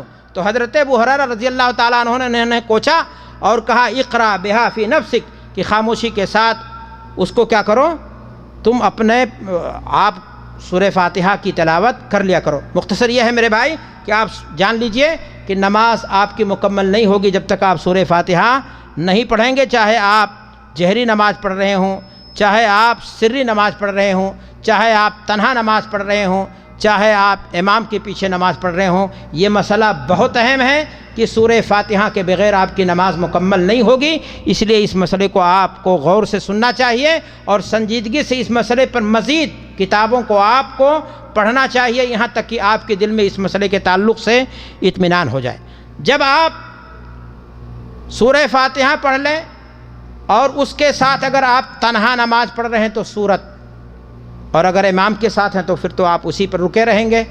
اس کے بعد آپ اللہ اکبر کہتے ہوئے آپ کیا کریں گے، رکوع میں جائیں گے۔ رکوع میں جاتے وقت ایک بات ہے، ہمارے یہاں دین میں تعنت سکھایا جاتا ہے کہ ایسے انگلیاں ملی ہونی چاہیے یا فلان۔ میرے بھائی نہ انگلیوں کو چپکانے کی ضرورت ہے نہ انگلیوں کو کھولنے کی ضرورت ہے، سمپل جو ایک فطری بناوٹ ہے اسی کے مطابق قبلہ رخ آپ کی انگلیاں ہونی چاہیے، اور آپ کو رکوع میں چلا جانا چاہیے، اور رکوع میں جانے کے بعد آپ کے ہاتھ پھیل جائیں اور آپ اپنے گھٹنے کو مضبوطی کے ساتھ کیا کریں، پکڑ لیں۔ رکوع میں آپ کا سر نہ جھکا ہوا ہو کہ ایک دم بالکل جھکا لیں بکری کی طرح، اور نہ ہی وہ سر آپ کا کیا ہونا چاہیے، اٹھا ہونا چاہیے۔ آپ کی پیٹھ بالکل برابر ہونی چاہیے، حتیٰ کہ یہ پانی اگر اس پر رکھ دیا جائے ایسے برابر تو چھلک کر کے پانی کسی طرف ڈھلک نہ جائے اور گر نہ جائے، یہی رکوع کی کیفیت ہونی چاہیے۔ ہمارے بہت سارے بھائی ایسے نہ رکوع کرتے ہیں، یعنی گردن ان کی کیا ہوگی، اٹھی ہوگی، یا بعض لوگ رکوع کریں گے تو اتنا خشوع پیدا کرنے کی کوشش کریں گے کہ اپنی گردن کو ایسا جھکا لیں گے کہ بالکل جو ہے کیا نام ہے ٹانگوں کے بیچ جیسے انہوں نے کیا نام ہے اس کو کر لیا ہو۔ تو یہ دونوں صورتیں غلط ہیں، اور اللہ کے نبی صلی اللہ علیہ وسلم کا جو طریقہ تھا، صحابی رسول بیان کرتے ہیں کہ اللہ کے رسول صلی اللہ علیہ وسلم اذا رکع لم یشخص راسہ ولم یصوبہ ولکن بین ذلک، نہ تو آپ صلی اللہ علیہ وسلم اپنے سر کو بالکل جھکا دیتے تھے نہ اپنے سر کو اٹھاتے تھے، ایک دم بالکل پیٹھ کے برابر میں ہوتا تھا، اور یہی آپ صلی اللہ علیہ وسلم کا عمل تھا۔ میرے بھائی جب آپ رکوع میں جائیں گے تو رکوع میں جاتے وقت بھی آپ اپنے دونوں ہاتھوں کو کیا کریں گے، اٹھائیں گے۔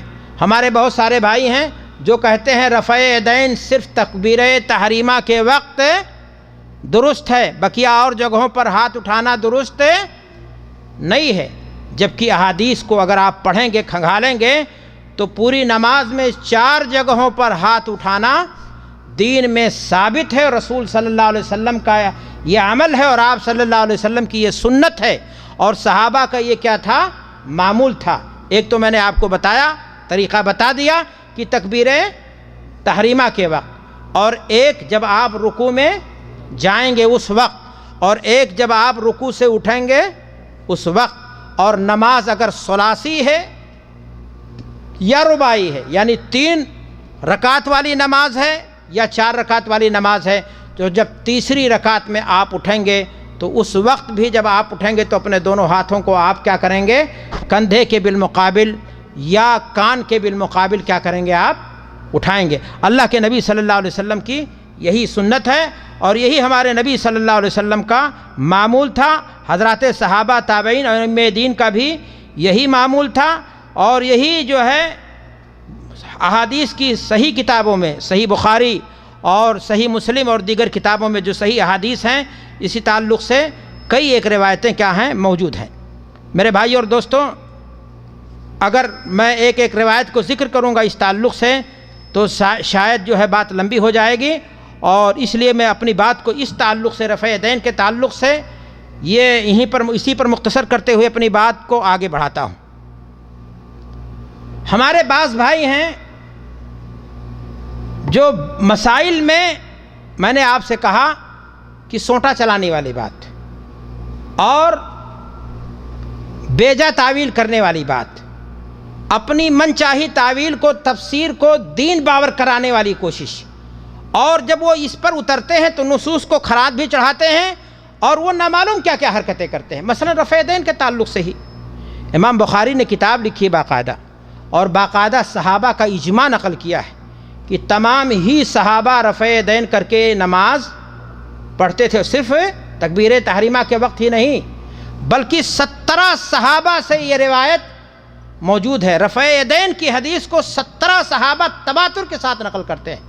اب اس کے باوجود اگر کوئی شخص کہے کہ لیکن ہمارے مسلک میں نہیں ہے، لیکن 17 صحابہ کے عمل میں ہے، اور صحیح بخاری کے حدیث میں ہے، امام بخاری صحابہ کا جو ہے اجماع نقل کرتے ہیں، اس میں یہ بات ہے، اور آپ اگر کہو کہ ہمارے مسلک میں نہیں ہے تو یہ تعصب کے علاوہ کیا چیز ہے؟ آپ نہ کرو، اس لیے کہ رفع یدین کا عمل یہ واجبی عمل نہیں ہے، ثابت عمل ہے کرنا۔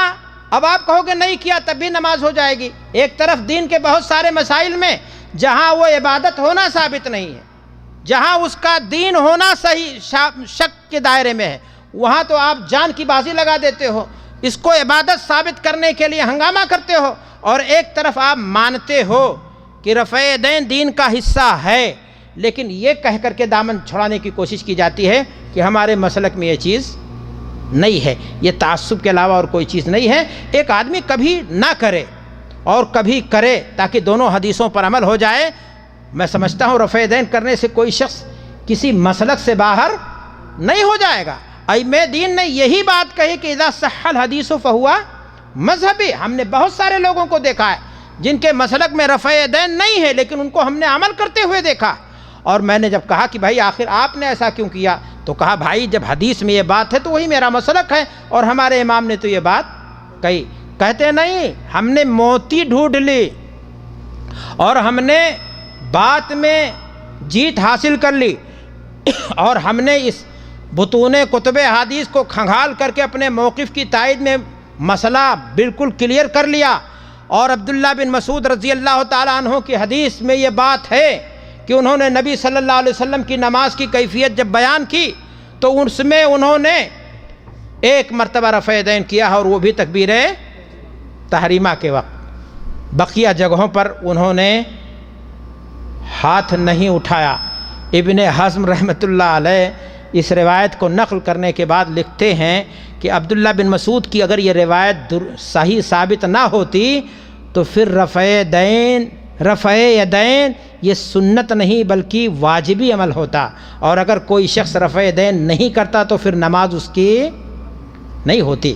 گویا عبداللہ بن مسعود رضی اللہ تعالیٰ عنہ نے اللہ کے نبی کو دیکھا ہے تبھی انہوں نے یہ بات، لیکن اغلب عمل اللہ کے نبی کا کیا تھا؟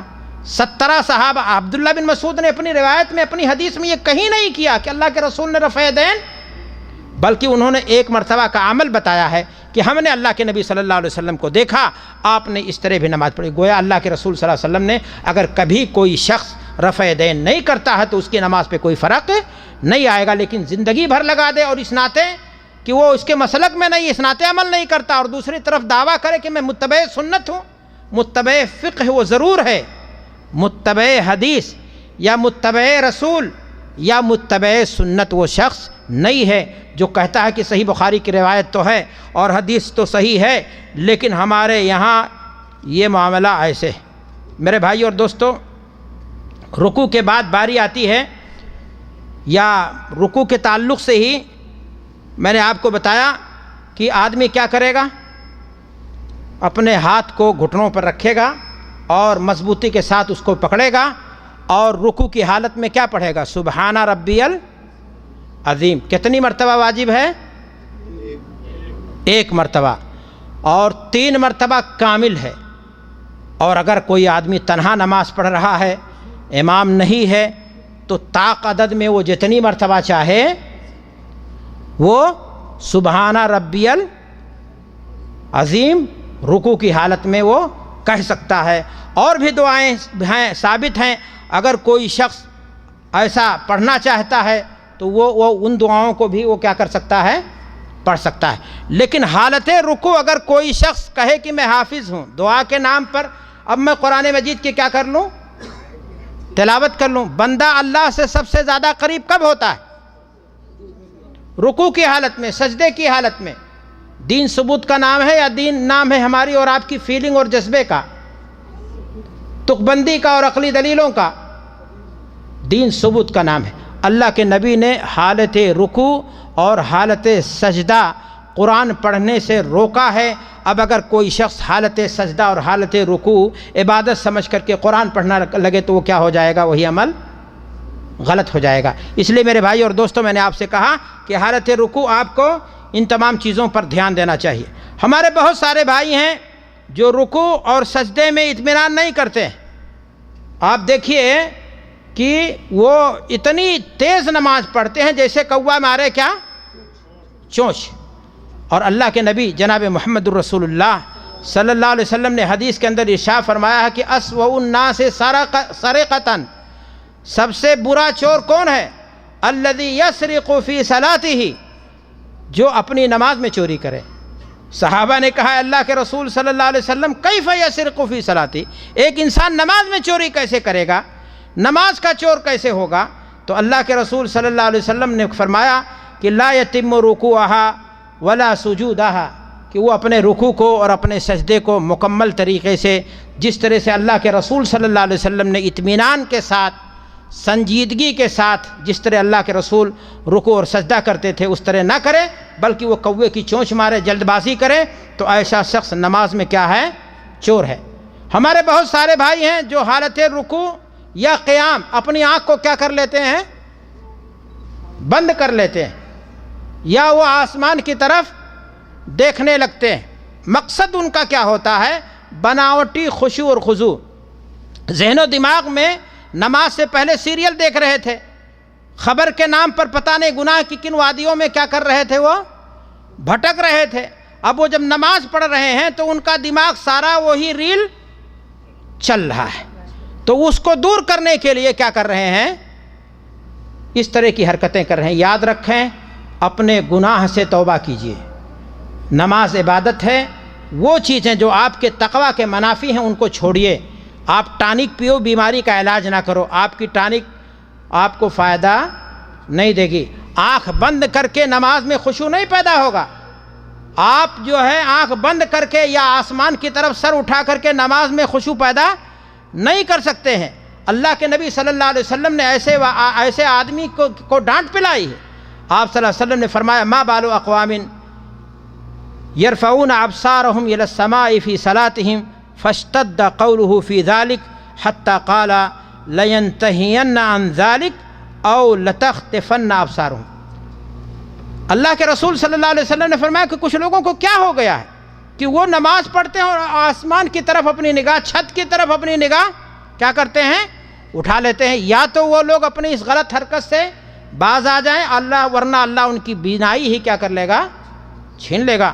تو مسئلہ بہت خطرناک ہے، ہمیں چاہیے کہ اس مسئلے میں اگر ہمارے یہاں کوتاہی ہے تو ہمیں جو ہے کیا کرنا چاہیے، اس سے اپنے آپ کو بدلنا چاہیے۔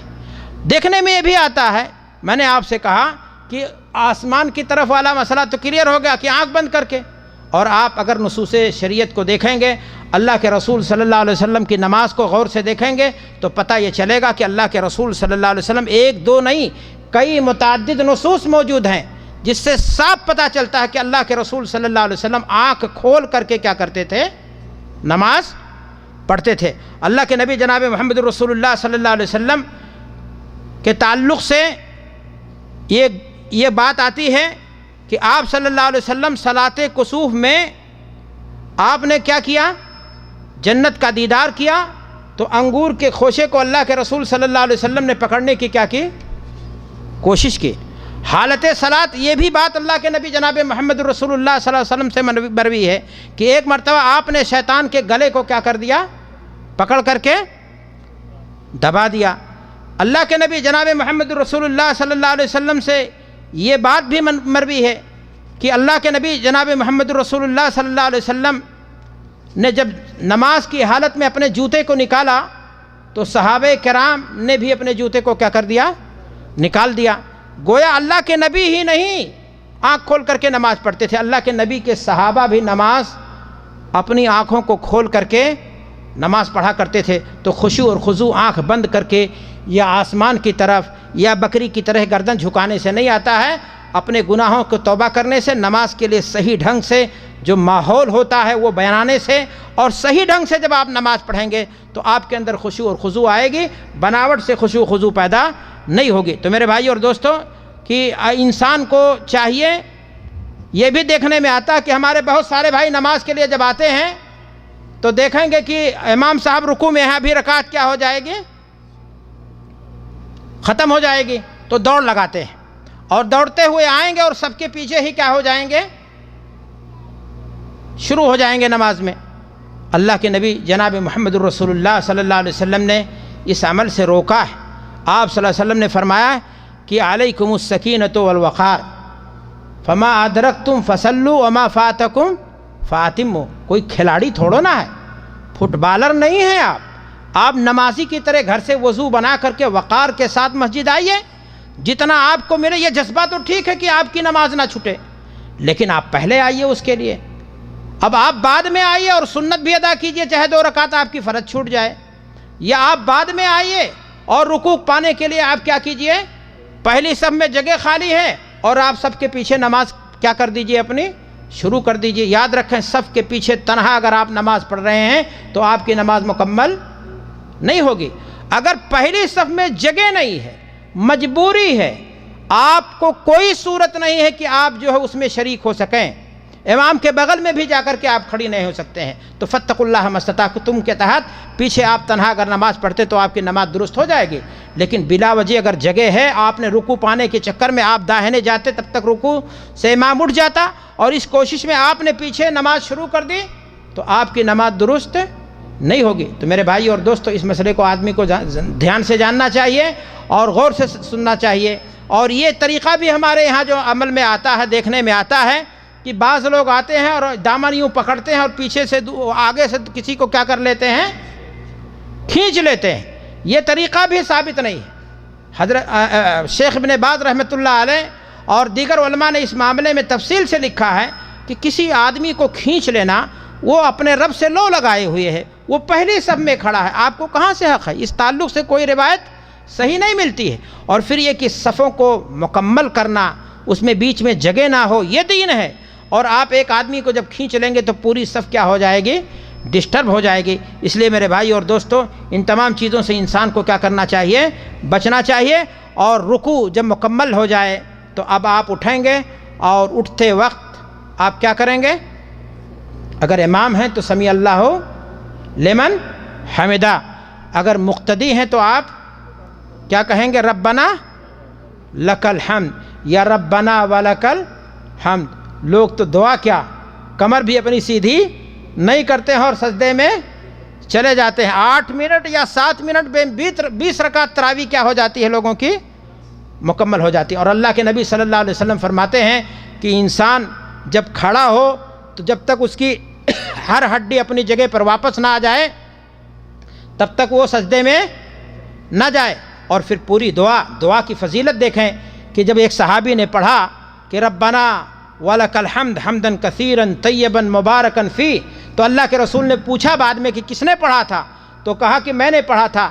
تو کہا 30 صحابہ جھپٹ پڑھے تمہارے لیے اجر و ثواب لکھنے کے لیے. لیکن ہمارے بھائی لوگ ہیں یہ دعا 30 فرشتے آپ اس کا ثواب لکھنے کے لیے جھپٹ پڑے.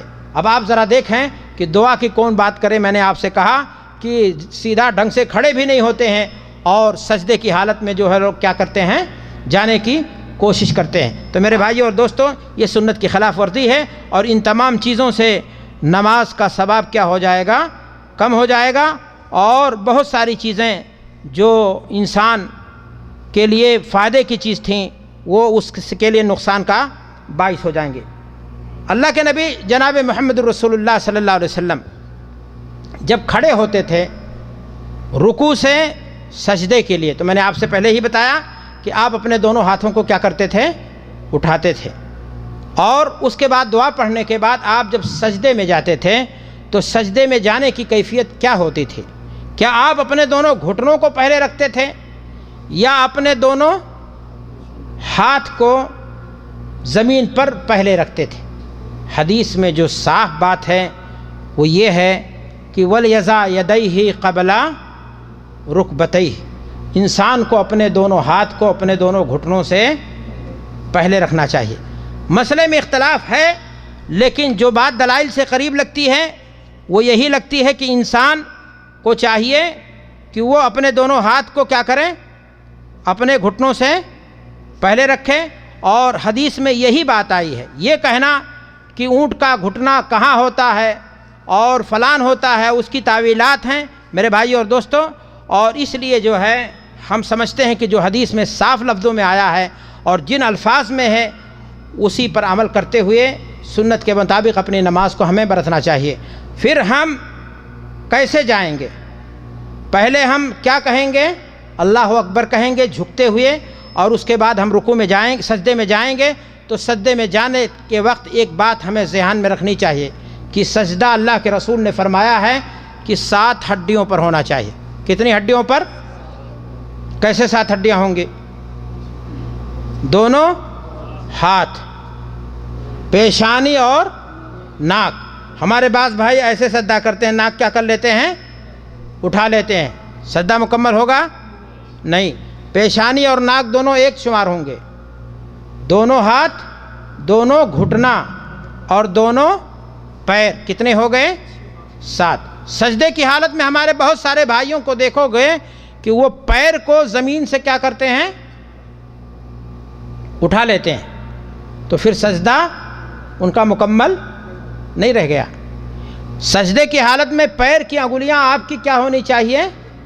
جہاں تک ممکن ہو سکے. اب 5 انگلیاں اگر نہیں ہو رہی ہیں تو کم سے کم اتنا تو ہونا چاہیے کہ آپ کا پیر کدھر ہونا چاہیے زمین سے ٹچ. اور آپ کی کوشش ہونی چاہیے کہ آپ کی انگلیاں قبلے کی طرف کیا ہوں مڑی ہوں. آپ کے ہاتھ کی انگلیوں کا پوزیشن کیا ہونا چاہیے؟ تکلف کی ضرورت یہاں بھی نہیں ہے کہ اس کو چپکائیں نہ ایسے کریں. قبلہ رخ مڑی ہونی چاہیے لیکن اپنی نارمل پوزیشن میں آپ کی انگلیاں ہونی چاہیے. اور 7 ہڈیوں پر اگر آپ نے سجدہ کیا تو پھر آپ کو دھیان دینا ہے کہ آپ کو دعا کیا پڑھنا ہے؟ سبحان ربی واجب کتنا ہے؟ 1 بار. اور 3 کیا ہے؟ کامل ہے. اور اگر اس سے زیادہ آپ پڑھتے ہیں تو اگر اکیلے ہیں تو آپ جتنا پڑھیں اور لیکن طاق پڑھیں. لیکن آپ اگر امام ہیں تو آپ کو دوسروں کی رعایت کرنی ضروری ہے.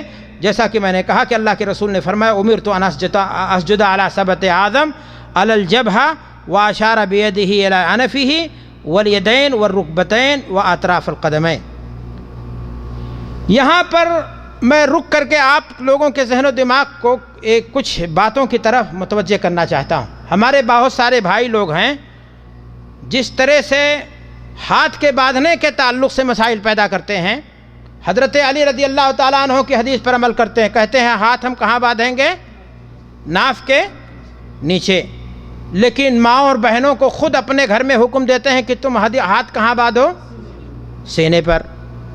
کیوں؟ وہ مائیں اور بہنیں صحیح حدیث پر عمل کریں گے اور آپ کیا کریں گے؟ ضعیف۔ اگر یہ آپ کرتے کہ کبھی یہاں باندھتے کبھی یہ باندھتے تو میں کہتا چلو آپ نے تمام حدیثوں پر عمل کرنے کے لیے ایسا کیا، لیکن مائیں اور بہنیں یہاں ہاتھ باندھیں گے اور آپ ناف کے نیچے، اس فرق کی کوئی دلیل؟ میرے بھائی یاد رکھو، اللہ کے نبی جناب محمد رسول اللہ صلی اللہ علیہ وسلم نے حدیث کے اندر ارشاد فرمایا صلو کما رأیتمونی اصلی، ساتھیوں نماز کیسے پڑھو؟ جس طرح مجھے نماز پڑھتے ہوئے دیکھ رہے ہو۔ اللہ کے نبی صلی اللہ علیہ وسلم نے یہ حکم صحابہ کو دیا، صحابیات اس سے مستثنیٰ ہیں۔ دین کا جب کوئی حکم قرآن یا حدیث میں آئے گا تو اس میں مرد و عورت دونوں کو شامل ہے یا ایک کو؟ نماز کے تمام احکام میں مرد اور عورت سب شامل ہیں، الا یہ کہ جہاں خاص عورت کے لیے کیا نام ہے، دلیل موجود ہے۔ اللہ کے نبی نے فرمایا لا يقبل اللہ صلاۃ امرأۃ بغیر خمار اذا بلغت، بالغہ عورت، حائضہ عورت اگر ہے، اس عمر کو پہنچ گئی تو بغیر دوپٹہ کے اس کی نماز قبول نہیں ہوگی۔ اب اگر وہ تنہا نماز اپنے گھر میں بند کمرے میں بھی پڑھے گی جہاں کوئی دیکھنے والا اس کو نہیں ہے اور وہ دوپٹہ اپنے سر پر نہیں ڈالے ہوئے ہے تو اس کی نماز قبول؟ یہی دین ہے، جبکہ وہاں اس کا کوئی دیکھنے والا، کوئی نامحرم ہے ہی نہیں۔ تو یہ اس وقت ہے جب اس کی عمر اس مرحلے کو پہنچ جائے۔ اب یہاں شریعت نے اس کے لیے خصوصی حکم دیا ہے تو ہم اس کو تسلیم کرتے ہیں۔ اللہ کے نبی صلی اللہ علیہ وسلم نے عورت کے لیے فرمایا کہ عورت کی نماز اس کے گھر میں افضل ہے، اس پر جمعہ اور جماعت اللہ تبارک و تعالیٰ نے لاگو نہیں کیا، یہاں وہ مستثنیٰ ہے۔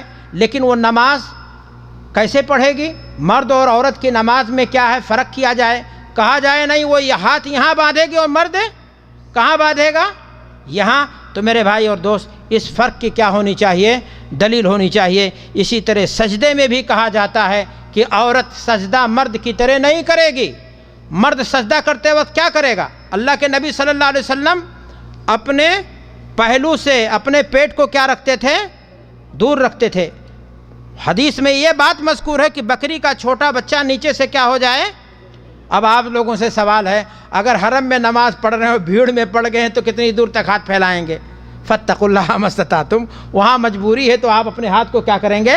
سمیٹ لیں گے۔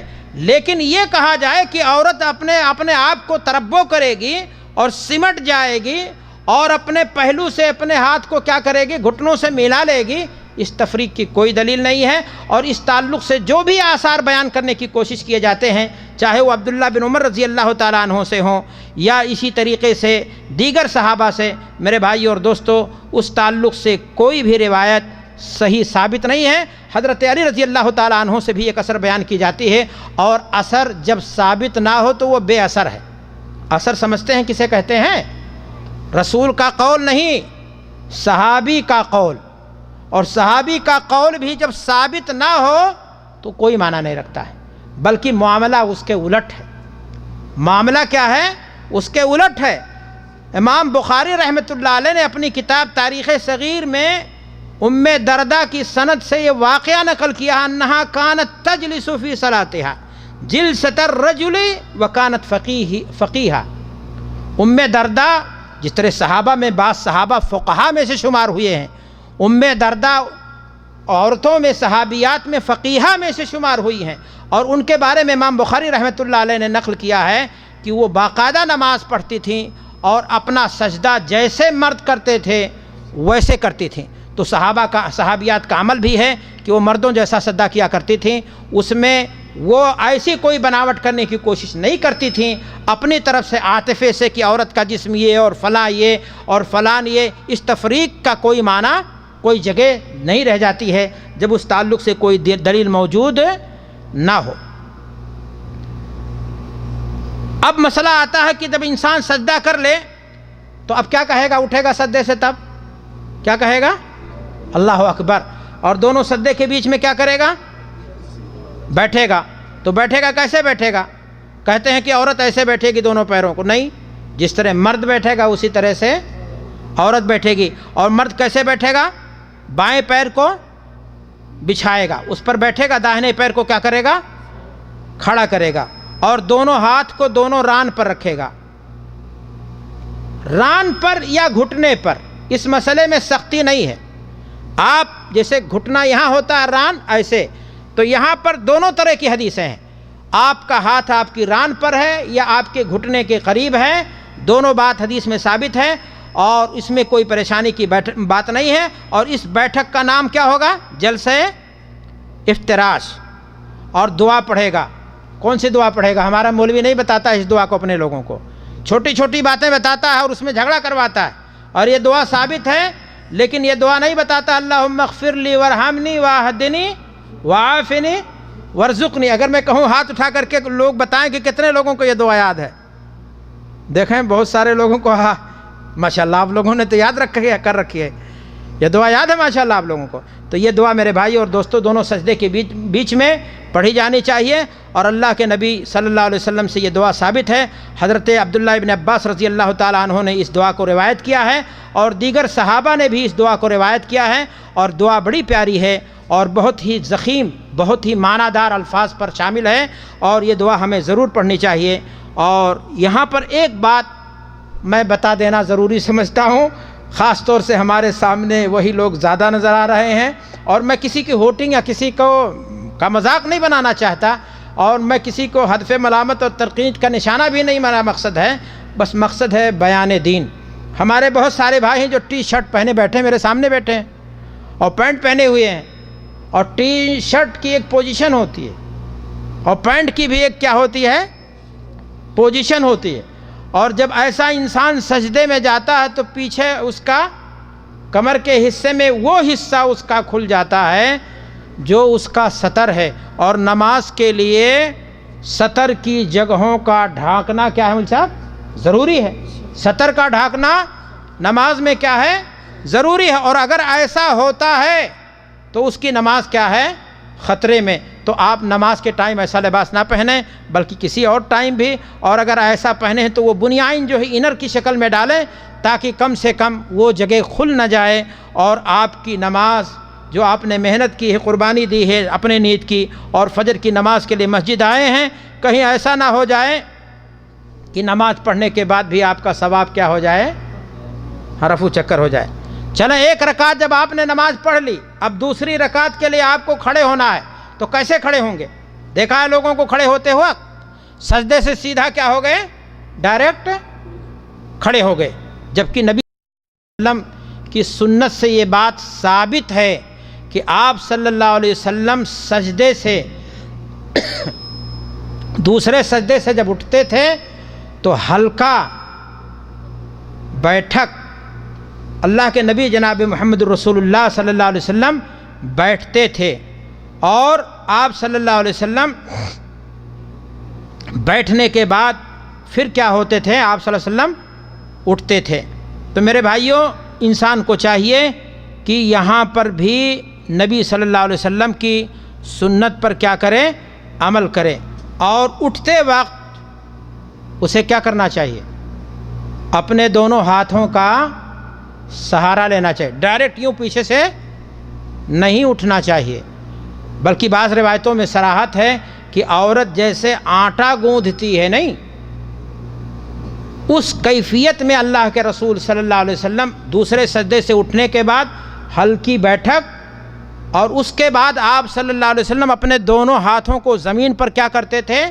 ٹیکتے تھے. یہاں بعض لوگ کہتے ہیں کہ انگلیاں قبلہ رخ ہوں گی، اور بعض لوگ کہتے ہیں اگر قبلہ رخ نہیں بھی کیا آٹا دونوں طرح گوندھا جاتا تو دونوں چلے گا.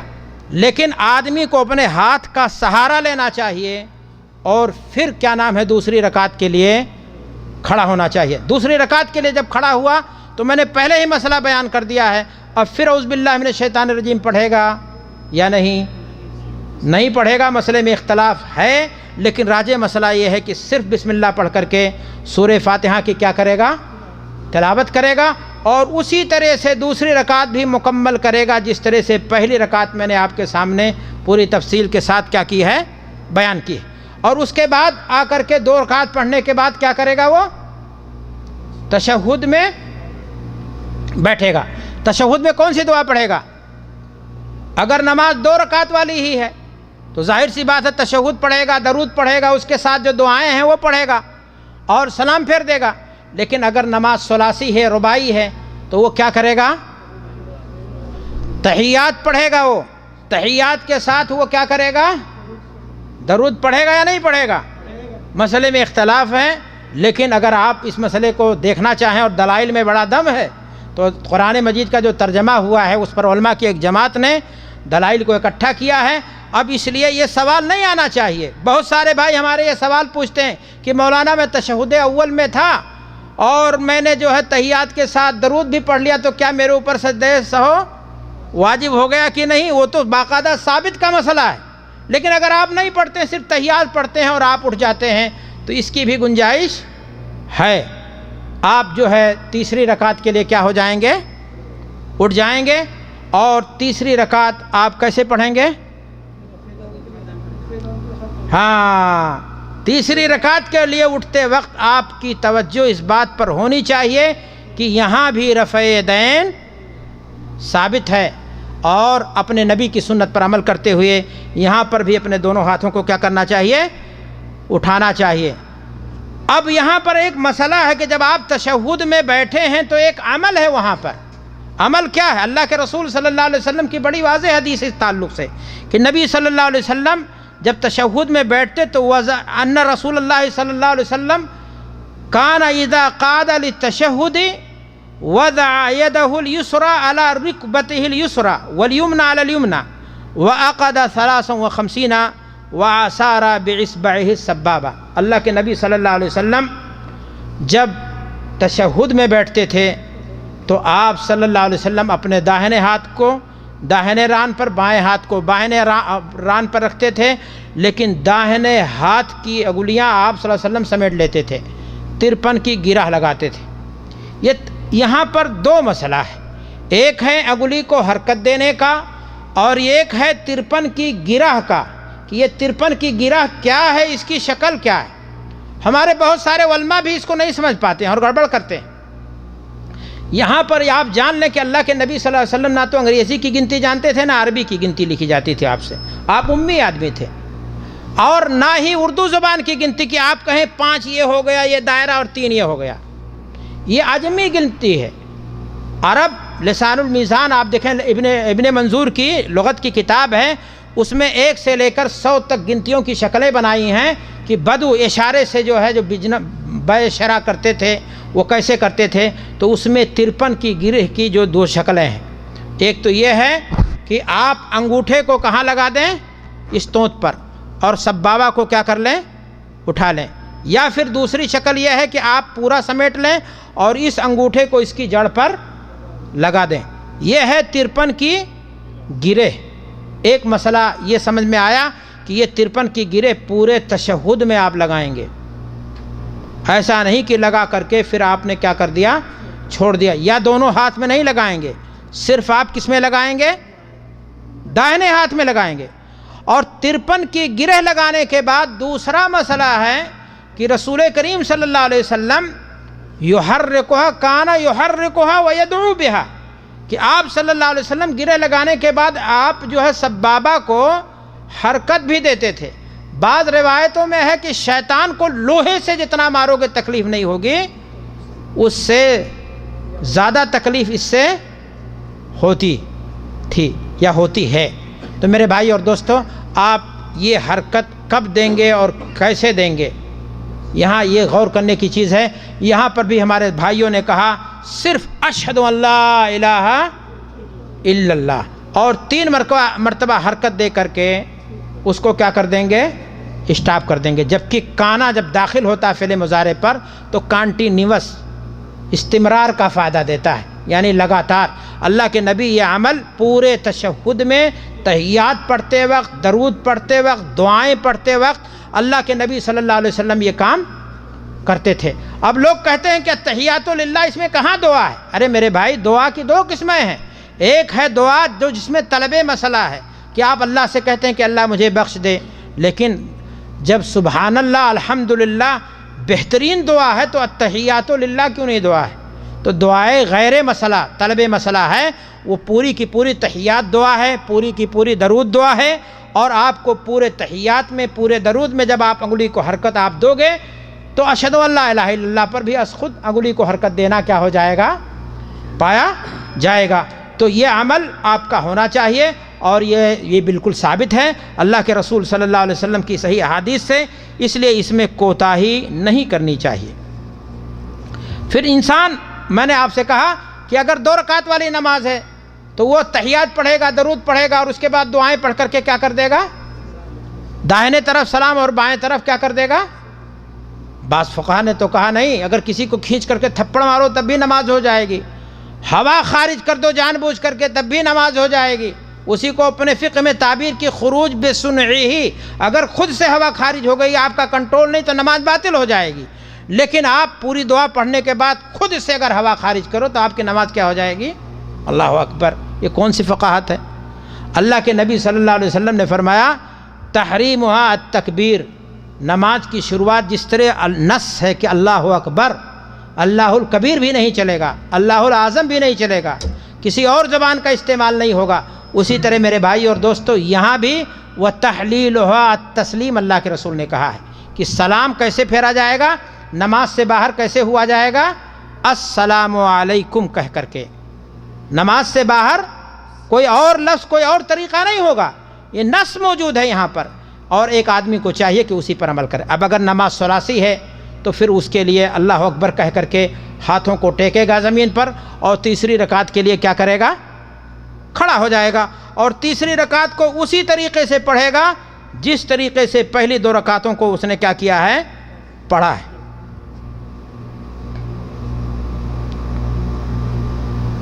ہمارے بہت سارے بھائی ہیں جو سلام پھیرنے کے بعد فوراً اپنے متصل لوگوں کو کیا کرتے ہیں؟ سلام کرتے ہیں، اور آپ نے ابھی کیا کیا؟ السلام علیکم ورحمۃ اللہ، السلام علیکم ورحمۃ اللہ۔ اب یہ بعد میں سلام، نماز سے فراغت کے بعد نبی صلی اللہ علیہ وسلم کی جو سنت ہے وہ یہ ہے کہ 1 مرتبہ آپ کیا کہیں؟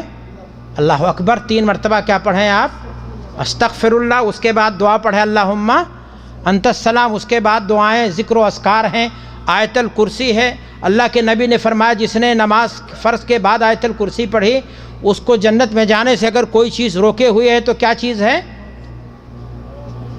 اس کی موت۔ اب یہ نہ کر کے لوگ کیا کرتے ہیں؟ السلام علیکم السلام علیکم، اور جب ان سے کہو بھائی یہ کیا طریقہ اپنا لیا آپ نے، تو کہتے ہیں بھائی اس میں حرج کی کیا بات ہے، میں سلام ہی تو کر رہا ہوں۔ میرے بھائی، ایک مرتبہ عبداللہ بن عمر رضی اللہ تعالیٰ عنہ نے ایک بچے کو دیکھا کہ اس کو چھینک آئی، تو اس نے کہا الحمدللہ، اور اس کے بعد کہا والصلاۃ والسلام علی، کہا بھتیجے ادھر آ، کیا کیا تو نے؟ کہا کہ چھینک آئی تھی، تو کہا اتنا تو میں نے جانا اپنے نبی سے کہ چھینک آنے پر اللہ کے نبی نے کہا تھا کیا؟ الحمدللہ، لیکن تو نے بعد میں کہا بس اس میں حرج کیا ہے، پڑھ لیا میں نے، نبی پر درود ہی بھیجا۔ کہا نبی پر درود بڑی فضیلت کی چیز ہے، لیکن اس کا یہ محل، اس کی یہ جگہ نہیں ہے۔ تو میرے بھائی اور دوستو، سلام پھیرنے کے بعد اللہ کے نبی صلی اللہ علیہ وسلم سے جو چیز ثابت ہے مسنون اذکار ہے، اور اس میں انسان کو اپنے آپ کو کیا کرنا چاہیے؟ مشغول کرنا چاہیے۔ اب وہ نہیں کرتے ہیں، مخصوص انداز سے دعائیں کرتے ہیں، بلکہ اجتماعی شکل بنا کر کے دعا کرتے ہیں، اور اگر آپ جو ہے ہاتھ اٹھا کر کے اجتماعی شکل بنا کر کے دعا نہ کریں تو اس کے بعد کہتے ہیں کہ یہ آپ مد نے تو دعا نہیں مانگا، اور آپ بیٹھے ابھی تک ساری دعائیں ہی کر رہے تھے، سارا ذکر ہی دعا تھا۔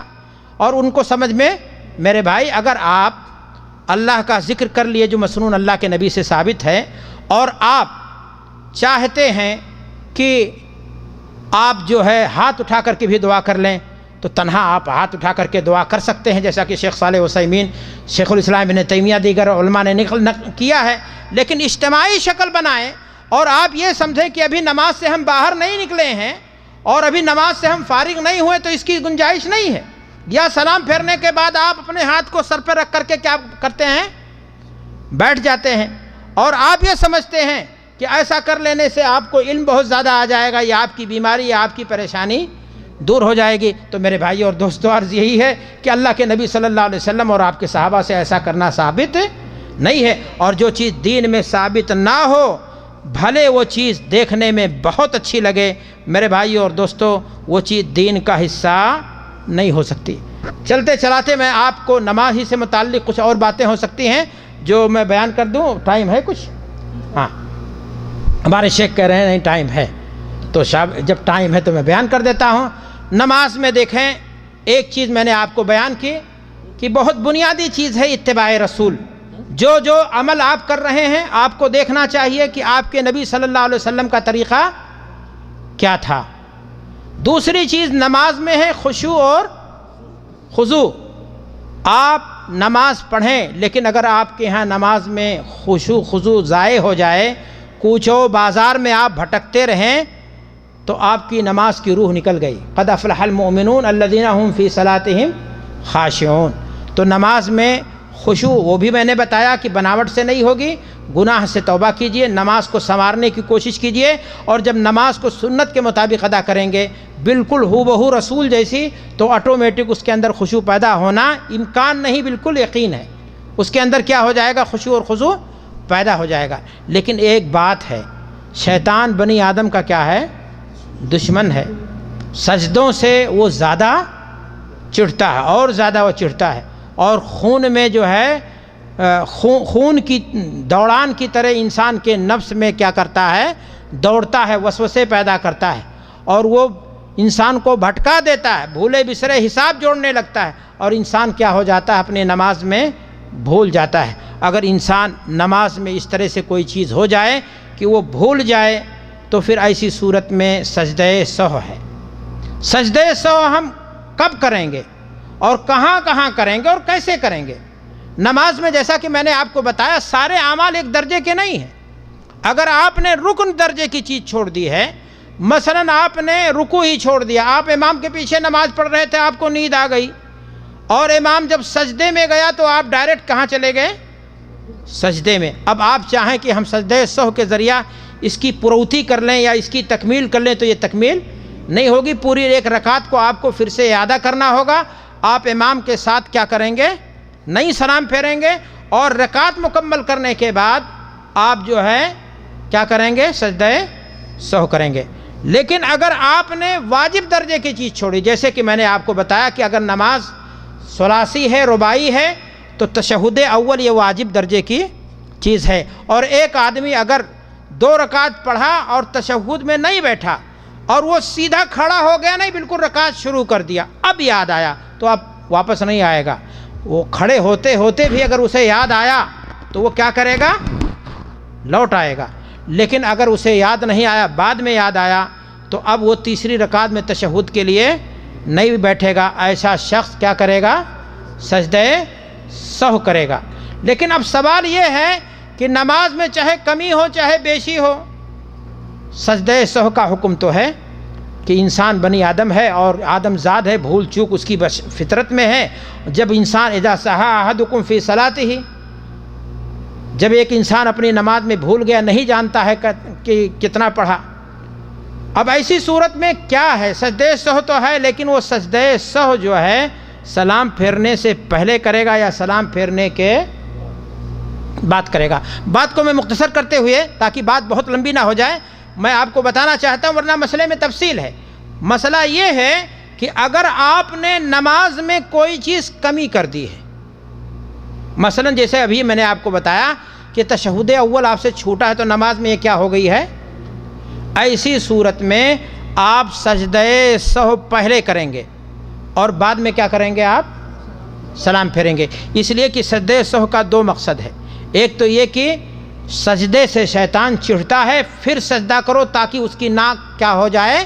خاک آلود. اور دوسرا مقصد ہے کہ نماز میں جو کمی رہ گئی ہے، جو کسی چیز کے چھوڑ دینے کی وجہ سے واجب درجہ اس ناطے وہ کمی کی تلافی بھی ہو جائے، اس لیے آپ سجدہ سہو کیا کریں گے؟ سلام پھیرنے سے پہلے، اس لیے کہ سجدہ سہو کے تعلق سے دو طریقے کی روایتیں ہیں۔ بعض روایتیں ایسی ہیں جس میں یہ بات ہے کہ اللہ کے نبی صلی اللہ علیہ وسلم نے پہلے سجدہ سہو کیا، بعد میں سلام پھیرا، اور بعض روایتیں ایسی ہیں کہ جس میں ذکر ہے کہ اللہ کے رسول صلی اللہ علیہ وسلم نے پہلے کیا کیا؟